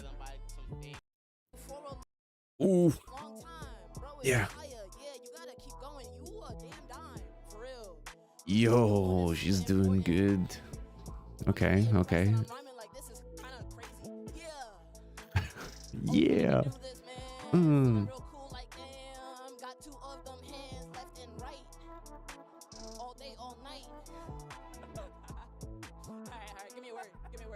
Oh no, not with the words, man. When someone says give me a word, it's just like, okay, they lost. They don't know what to say anymore. Nobody knows it.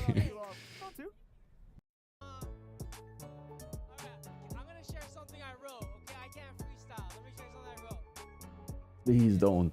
Okay. I hope it's good, man. Please. I miss everything I don't have, everything I sacrificed for this path. I chose whiplash, I chose dreams. I chose to live in the city that don't sleep, and who knew now I'm missing sleep too. fast for this rap. So then why are you fucking rapping on this shit that you wrote, man? I knew he's gonna sing it.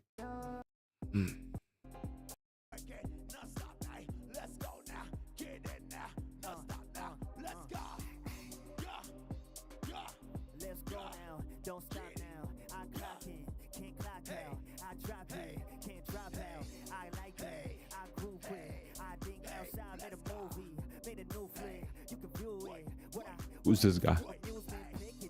Why am I getting recommended myself? Why am I getting all these videos, man? Is this like a hint of fucking rabbit hole?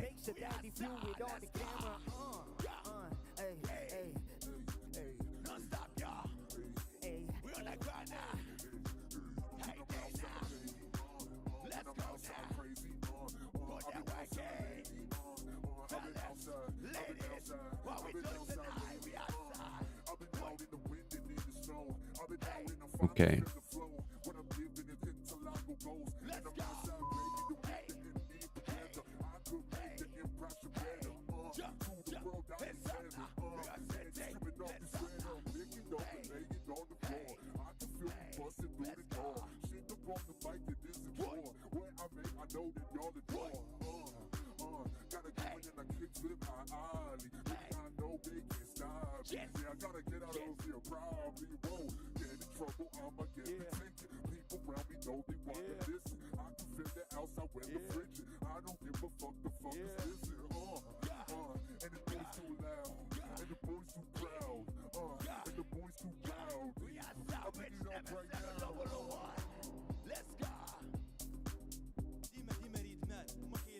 Oh my fucking.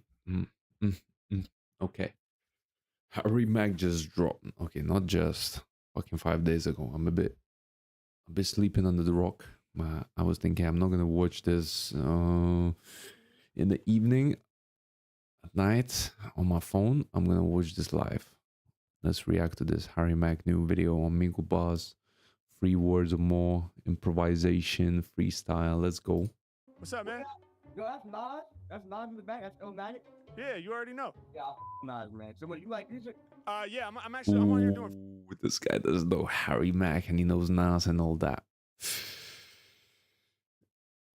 Ooh, this guy's gonna hear some fucking Freestyle bars, some people, man. You want to hear a freestyle? Hell yeah, show me something. All right, dope. So I'm gonna improvise, right, off the dome. What do you want to hear me freestyle about, man? Let's do society. I'm about society right now. Society right he's now. dropping Okay, dope. topics. That's good. Rap on a certain beat though. I might be able to pull it up. What's the beat? Do like a old school beat. Do like a 50 Cent and Nelly type of beat. Okay, like a 2000s type of beat. Yeah, 2000 type of beat. But make sure it's hard. Okay, all right. Let me make sure I got the Yeah, right beat. okay, this is gonna I be got fire. something for that, but let me just make I'm sure. already Let me liking play it. it a little bit. Tell me if you think it's right. All right, man. Let me know. Yo. That's it? Hell yeah, brother. All right. Come on. All right. Yeah. Feel like they lied to me. What's going on in my society? Damn, a brighter future I'm trying to see. What's going on in my society? Listen, hey, feel like they lied to me. Yeah, what's going on in my society? Hey, a brighter. You know what? I'm not.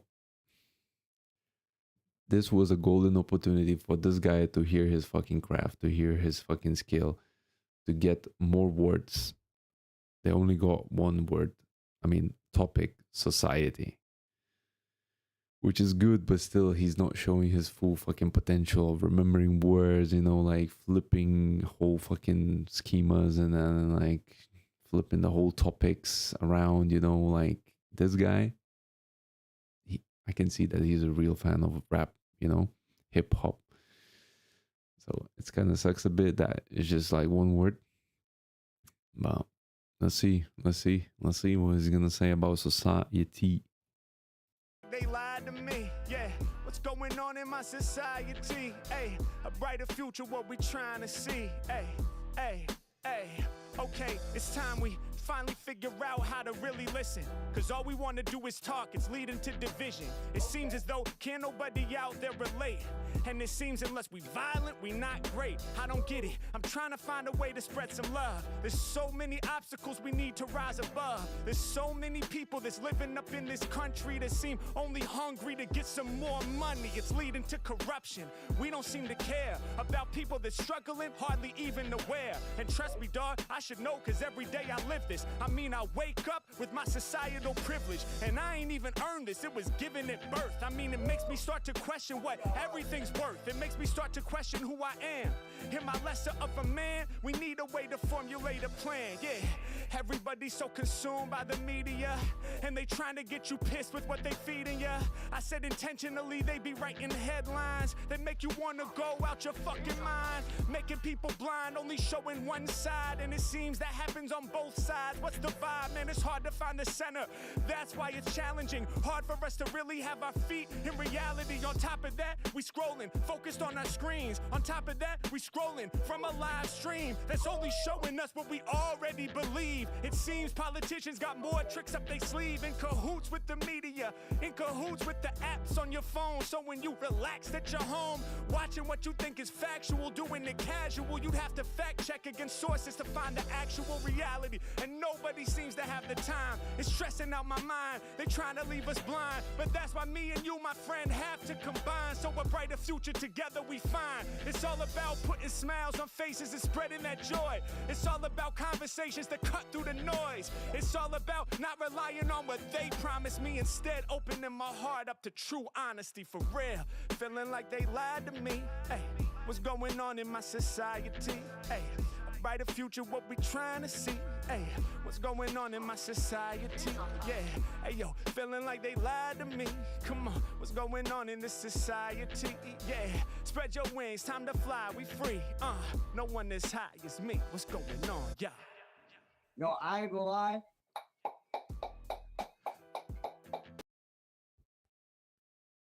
What was that fucking clap, man? What was that fucking clap? Yo, I ain't gonna lie. That sound. What the Yo, fuck? what's my IG? I love your IG. I love your IG. yeah, I go by Harry Mack. I'll type it in the chat. It's just HAR. Yeah, as I said, he didn't show the full potential, didn't go like 3, 4, 5 words, man. Could have been a bit, you know, even more amazing. It is amazing, but I know Harry Mack, for him, society, word is just fucking easy, man. He can do it with his eyes closed, man. M-A-C-K. Yo, I ain't gonna lie. 10 out of 10. Oh, Of course, 10 out of 10, man. Like that. Oh, man, thank you, bro. I appreciate that. God, wait. Oh, yo, follow me back. But that's a whole different story right now. It's about doing, man. Keep going. God Thank bless you, bro. You're awesome, man. Thanks for being a little bit deeper on the subject matter as well. So much love, dude. Of course, man. Hey, you just made my day, bro. Oh, man, I'm happy. Yes, sir. Yes, sir. I'm glad he made his day. Harry Max makes What's up, man? every day my day. Not much. What are you up to? Shit, I just got back home from cutting grass. Then what you got going on? Playing some music? Yeah, I'm What actually. you I got want to hear on? some Come freestyles on, for people. throw man. us some Like to hear shit, man. Go ahead, let me hear your freestyle. All right, dope, This man. guy is a but bit you gotta help cringing. me It's out, like, man. It's gonna be collaborative. yeah, it's gonna be cringe. Can you give me like some creative Alright. words to challenge me? Why is he laughing, bro? Oh man, Future. Why is he laughing? Is he thinking it's gonna be awkward? Is he gonna be thinking it's gonna be cringe? The guy's gonna be bad?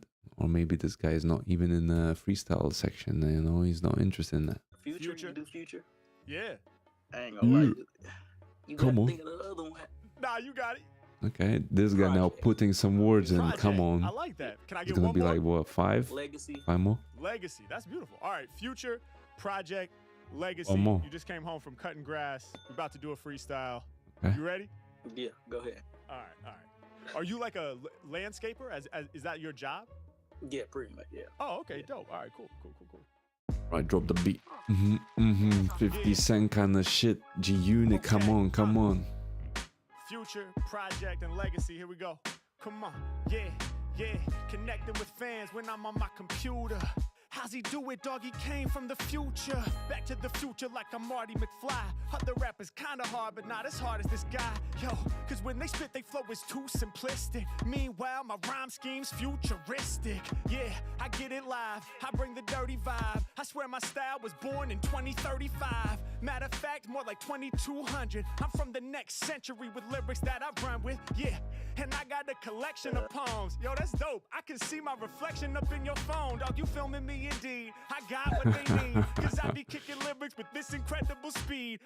Y'all know my mind likes to scheme. Shout to homie in the t-shirt, the white and green. Meanwhile, I be rocking the white and orange. If the mic is live, then I might perform. Yeah, check the way it's born. I got no complex, but when I freestyle, it's like a song from off a project.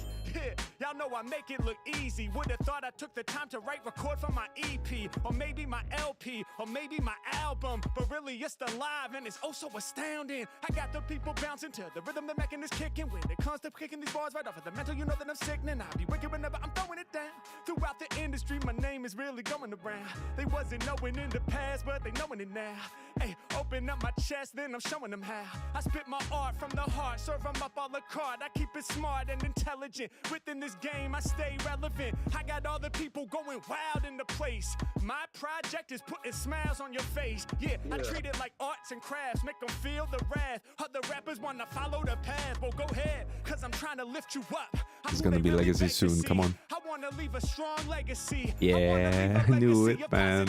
I knew it, man. I read this guy, man. I've been listening to Harry Mack so much. I know his schemas. I know everything about him now.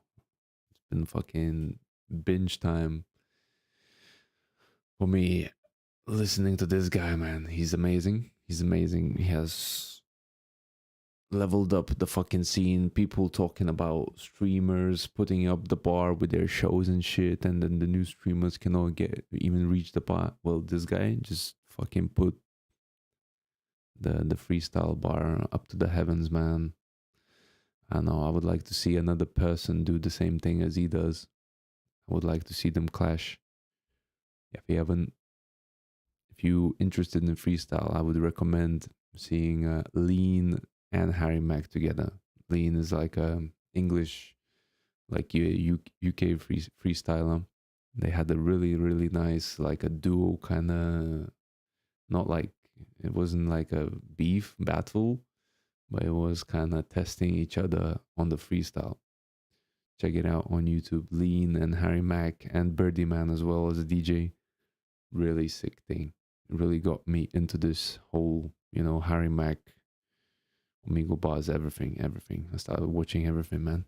Really sick, really sick. This guy, he knows his craft. I want to leave a legacy of creativity. I want to leave a legacy of inspiration. I want to inspire the youth to win by every indication. I want to have your heart racing. Can't keep pace when I start rhyming, I'm facing my illest demons. I got them screaming, I'm about to slay them. What I mean to say when I'm rhyming, I ain't playing. Got they frame decaying. Y'all, I'm getting open. Every time I rhyme, yo, I compose this magnum opus. For rappers, it's hopeless. I swear to God, they fucking trash. He just got home from cutting grass. Y'all know they love it when this man's creating. Shouts out to my dude who's grinding, doing landscaping, getting the paper. My man is staying on his job. When they be coming to lyrics right after the mental, they know that the Mac is a god. Thanks for those 3 words and giving me the concept. H Mac is steady winning, no contest. What?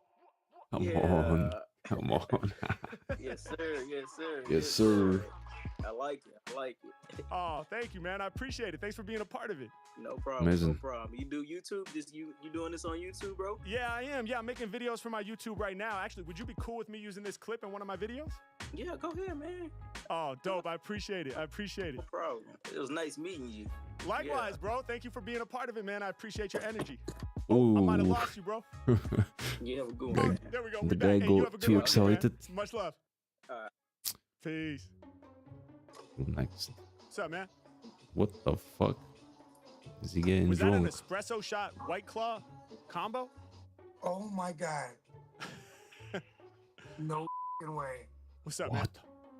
Did you see a ghost? I'm not lying to you. Me and my friends send each other your all the time. No way. Hey, dude, man. That's awesome. Is this real? Yeah, this is real, man. Oh my god. You want 3 or 5 words? What do you want? However many you got, man. Give him fucking 10, mate. Come on, So I'm come gonna give on. you some Up Spanish the words. level. Okay. Oh my god, I can't believe this is happening. Come My on, heart is bro. pumping. Oh, you're awesome, dude. This is gonna be fun, man. Let's get it. You know what? I'm gonna start easy because suavemente. Suavemente. What Why does are that you mean? giving him some foreign words, man? Bésame. It's like Yeah, I know that nice song. and easy. Nice and easy. Suavemente. Second word means abuelo.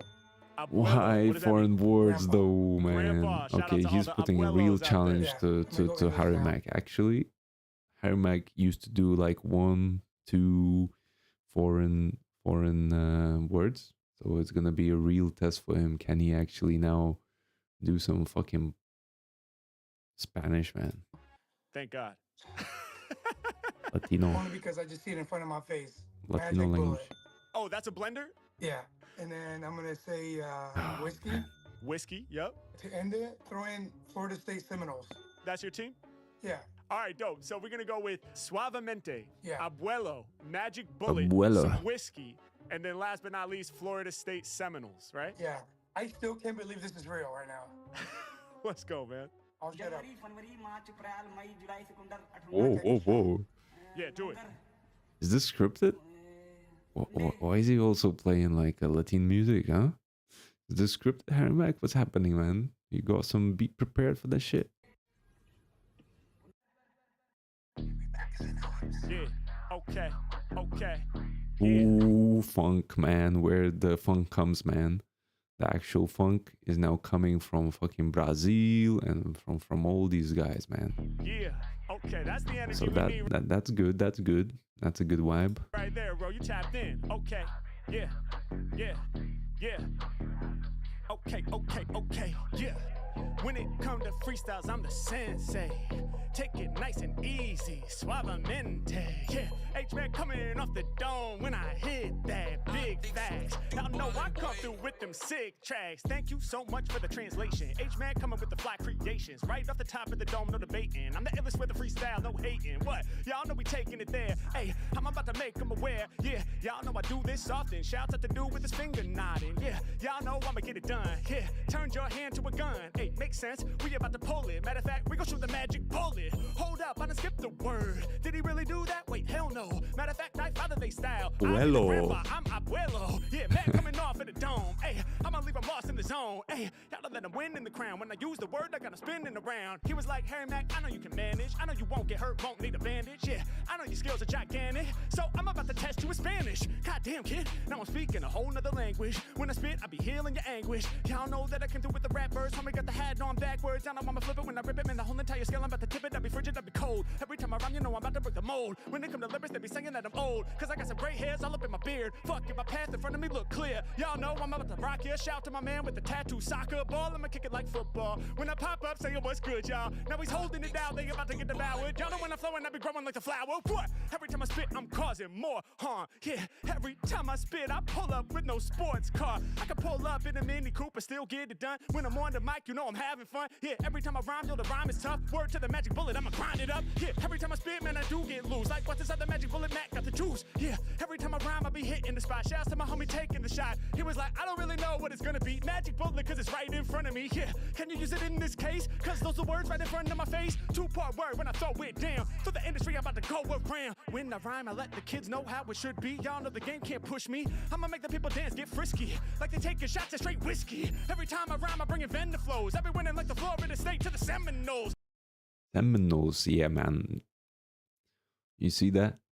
He's rapping everything that he sees straight up. His tattoos, the blender that he showed. That's it. He's just kicking it, man. It's crazy. It's crazy to think that fast and then just rhyme is just so natural. He's just like, I'm surprised that when he speaks, he doesn't rhyme, you know? It's like he can just be a rhymer non-stop, man. He can be speaking and rhyming. It's crazy. It's crazy skill. This here is my seminal performance. Every time I rhyme, they know the Mac about to score shit. Yeah, y'all know I flip the scene. Hey, rappers can get with me. Hey, shouts out to Florida State. My homie be rapping the winning team. And I break it down with crazy sounds and stay profound when I be on it. Every time I spit it off the dome, stay honest. I'ma get the mic and then I keep it like a promise. Yeah, and you know we really about to linger. Shout out to my homie with the magical fingers. Every time I rhyme, I'ma rip the flow. You can send your friend this video. Let's go. Magical fingers, magical fingers. He man. just Thank you showed so it. much. He was pointing it. He was rapping about the guns and I shit. still can't believe this is real. Yeah. It is real, man. Oh my god. I know, like in the video, everyone's like, oh, what's your IG? What's your YouTube? I'm like, yo, I follow everything. Hey man, keep doing you. You're amazing. Oh man, Amazing. your energy is awesome, bro. It's contagious, man. So thank you, man. You made my day Thank you. for real. Yeah. Hey, appreciate it. Man, it's really, really cool, man. 140, 124 videos of just Amigo bars, man. Respect to Harry Mac. Just keep pushing it, man. It needs so much energy to actually do this. Imagine for so many people, he keeps rhyming and rhyming. And he has to speak this, and it doesn't look forced. That's the thing, man. Harry Mack is always being that kind of, positive, good behaved man. And I think it's really hard to keep repeating this for hundreds and hundreds of hours, doing the same thing, and then keeping it organic, as someone calls right now, organic. Yeah, keeping it real. It's really hard, man. So respect to him. I think, yeah. Just smiles. You see, he's giving positive vibes to other people. Yeah, man. Proper good stuff. Good to see him still thriving, still pushing for that. I hope he's gonna get like 10 million subscribers. He deserves it, He deserves it. And I wonder what's next. What next thing he's gonna build? Now he's built Amigo Balls, Gorilla. What was it? Gorilla.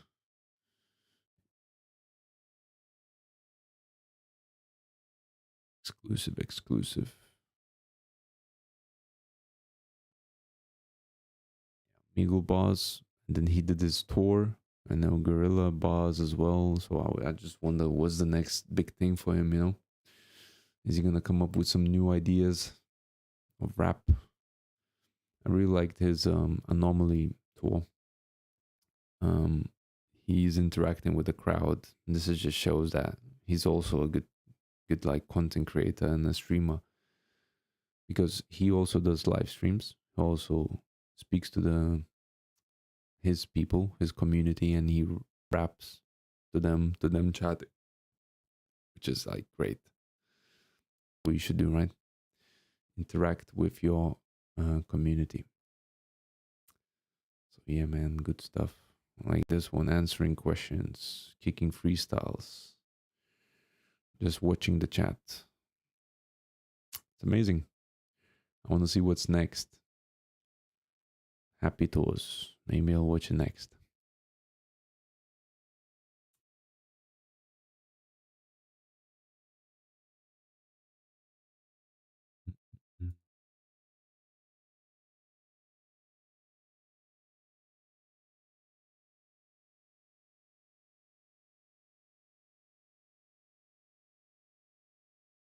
Yeah, this guy. I've seen this before. He's good. Oh wait, this guy is reacting to this. Am I getting reacting videos when I'm reacting?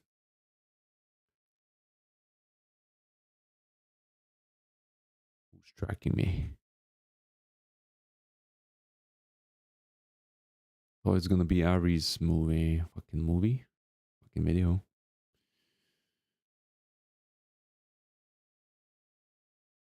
Stream of the year.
Tobulaika. Kukubreiko. Breiko. Tripas. Kitas.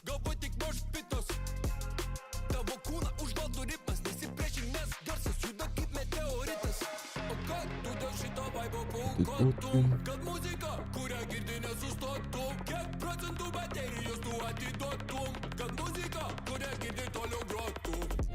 Drąsiai pasakysiu tau štai ko. Judėsiu kol nenusės mano Batareika. Sustosiu kol kojos atlaiko. Ama mane pys ir kariauju už taiką. Drąsiai pasakysiu tau štai ko. Judėsiu kol nenusės mano batareika. Nesustosiu kol kojos atlaiko. Ama mane pys ir kariauju už taiką. Toks paprastas video ir taip gerai sukurta čia. Tiek daug energijos įduoda ir grinai drum and bassui reikia tokios energijos, kad jie įduotų. Ir čia viskas yra parodyta, ir čia zybys yra, čia karočią, čia tūsų muzika, karočią, čia visiems ahuiena turėtų būti, kam patinka drum and bassas, kam nepatinka, gal ir nelabai, bet kam patinka drum and bassas, čia pelekas yra, čia bomba. Jei jums ne bomba, tai jūsų teistas į drum and bassą yra what the fuck. Freestyle. On the phone.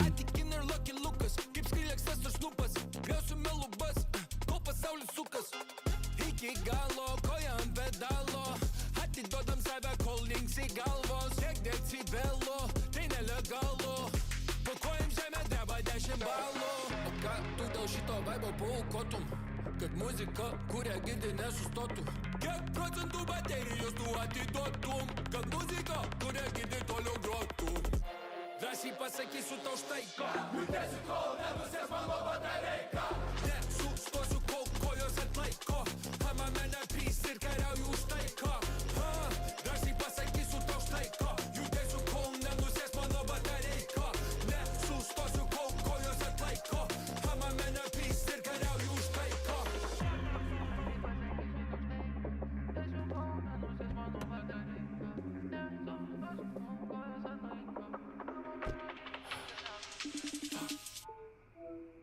Alio. Pamiršom reklamą nufilmuoti. Kokią dar reklamą?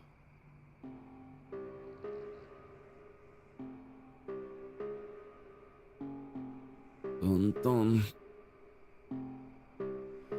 Batareika. Zybys, kruočia bomba, seniai, taip ir toliau atikinai, taip ir toliau, seniai, pushing. Kada kitas drum and basso pitukas. Bled, zybys.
Iki galo.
Yum, yum, yum.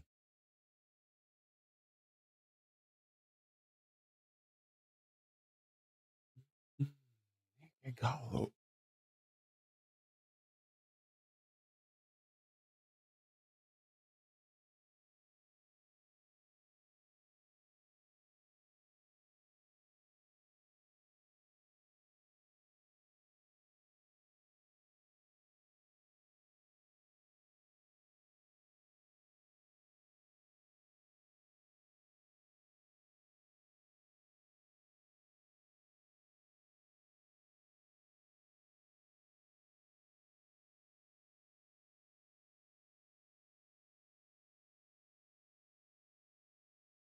Are you jumping on this? I got it. Here you go, bro.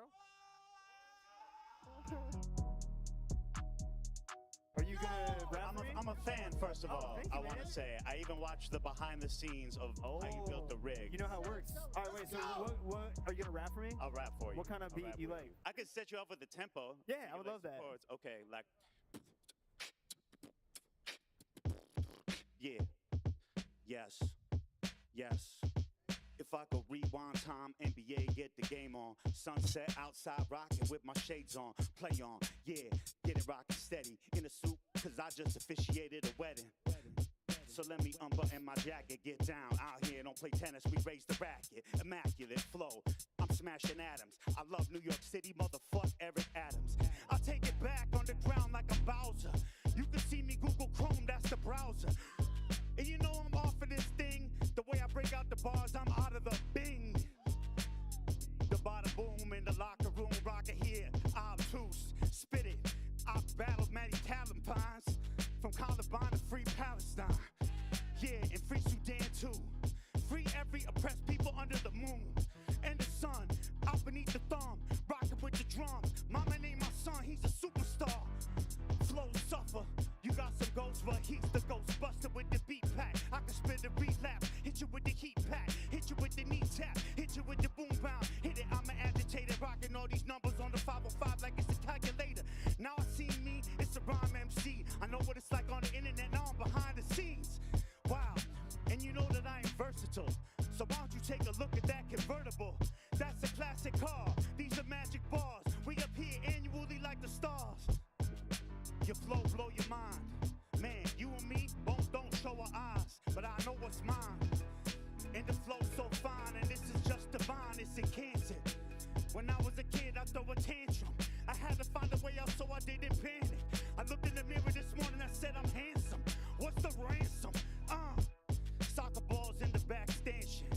We busting out the house or the mansion. We in the house even though it's on the street. After this, I smoke that spliff like peace. With you, I lay the attitude. Making beats on the fly, you got some attitude. We keep it moving, keep it rolling. I can't believe you're not sponsored by Roland. Yeah, so shouts to the chat too. I gotta sneeze, that's to at you. Sam Sellers music, I'ma at you. What you want, I'll even combat you. Rub another dub in the booth, shaking your boots. Right home from the war on the youth. It's time to commute, be another stiff in the suit. Just trying to lock down another bundle of loot. While another man is waiting to shoot and take it all away. So every night you pray for God to help you stay on top of the game. And life ain't the same, shit hit the mainframe. Wars calling our name. And I'm shipping like I'm ODD. Put it like it's ACC. Put it like the back, like in my hat, like they don't wanna see. Put it like they wanna tell me camouflage you couldn't be. Couldn't never talk about it like I couldn't never eat. Let me eat, let me chomp, let me freaking steal. I'm a guard chomp, Pikachu. Let me in my kill. You a Pikachu talking to me, never in my fields. You a dark ride when I got my dreams, it's a field. Naruto was a monkey, but I never had a baller. You could call me anything, but you could be a staller. I can see the crackheads, I can see the whack. They wanna tell me nothing but the pain coming back. The pain coming back, the plane coming back. You wanna talk about it like the train coming back. A saying going back for a fame for a back. 290 for the plane, but a plane's coming back. Wisdom words, vision blurred, it's the orange hair. Learned from mistakes, got the traits of his forebears. Well, on the contraire, mon frere, it takes a village on skilled in guerrilla warfare. Word, and the flow is supersonic. Like an oasis, I'm sipping some gin and tonic. And then we bring it back, the plague is bubonic. We give shouts to Sean Randall, and that's symphonic. Quadraphonic, you already know that I shift the tectonics. Yeah, take the mic and perform. You the type to conform. I'm in my head writing rhymes till like 5 in the morning. keep on going, nobody wanna let go. Those are helicopter pilot headphones. I learned that from subscribing to the YouTube. I gotta love and respect for this dude too. Helicopter headphones in my backyard growing basil pesto. I keep it fresh though. You know the Mets go. Woo! I gotta check the score. Metaphor. Yeah, I'm trying to get fried. Yeah, I'm so fresh. I'm changing up my colors to the pink tie. Suit prints like he came out of Five Dime. I'm pretty sure that I'm here. I'm chilling on my dime. Yeah, yeah, and people trying to hang. This a cookout outside of PF Chang. Making beat is hard to do, but it's okay. I'm trying to go after this head beef barbecue. You can have your mic back. Probably 5 minutes, and after that, I'm gonna be right back. Yeah, 2 minutes make a tight track. You ain't ever heard someone go off on a 5-track. Yeah, yeah, it's Zach Black. Coming back, right for one sack. Oh shit, call me Zach Black. Cause I don't give a shit, call me Jack.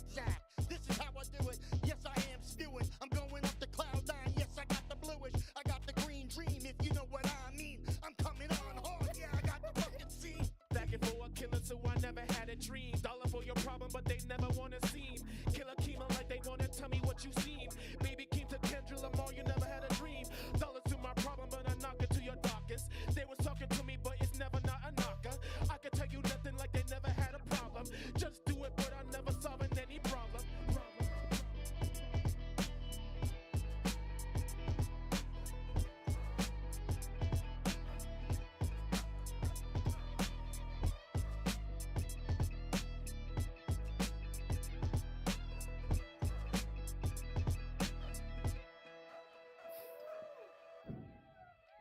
All right, there it is. Hey, thank you, everybody. I have to go home. Go home, man. Go home. Achoo.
god, what the fuck? Hello? Hello?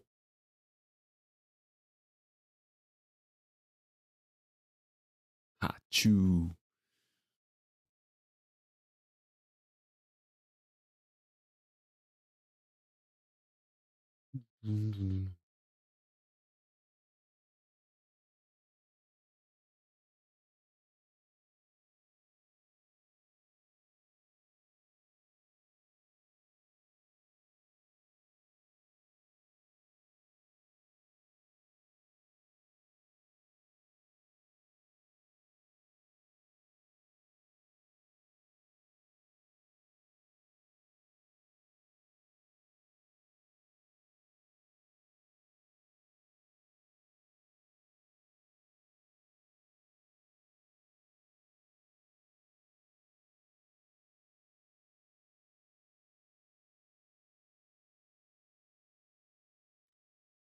Tum, tum, tum, tum.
Fuck, man.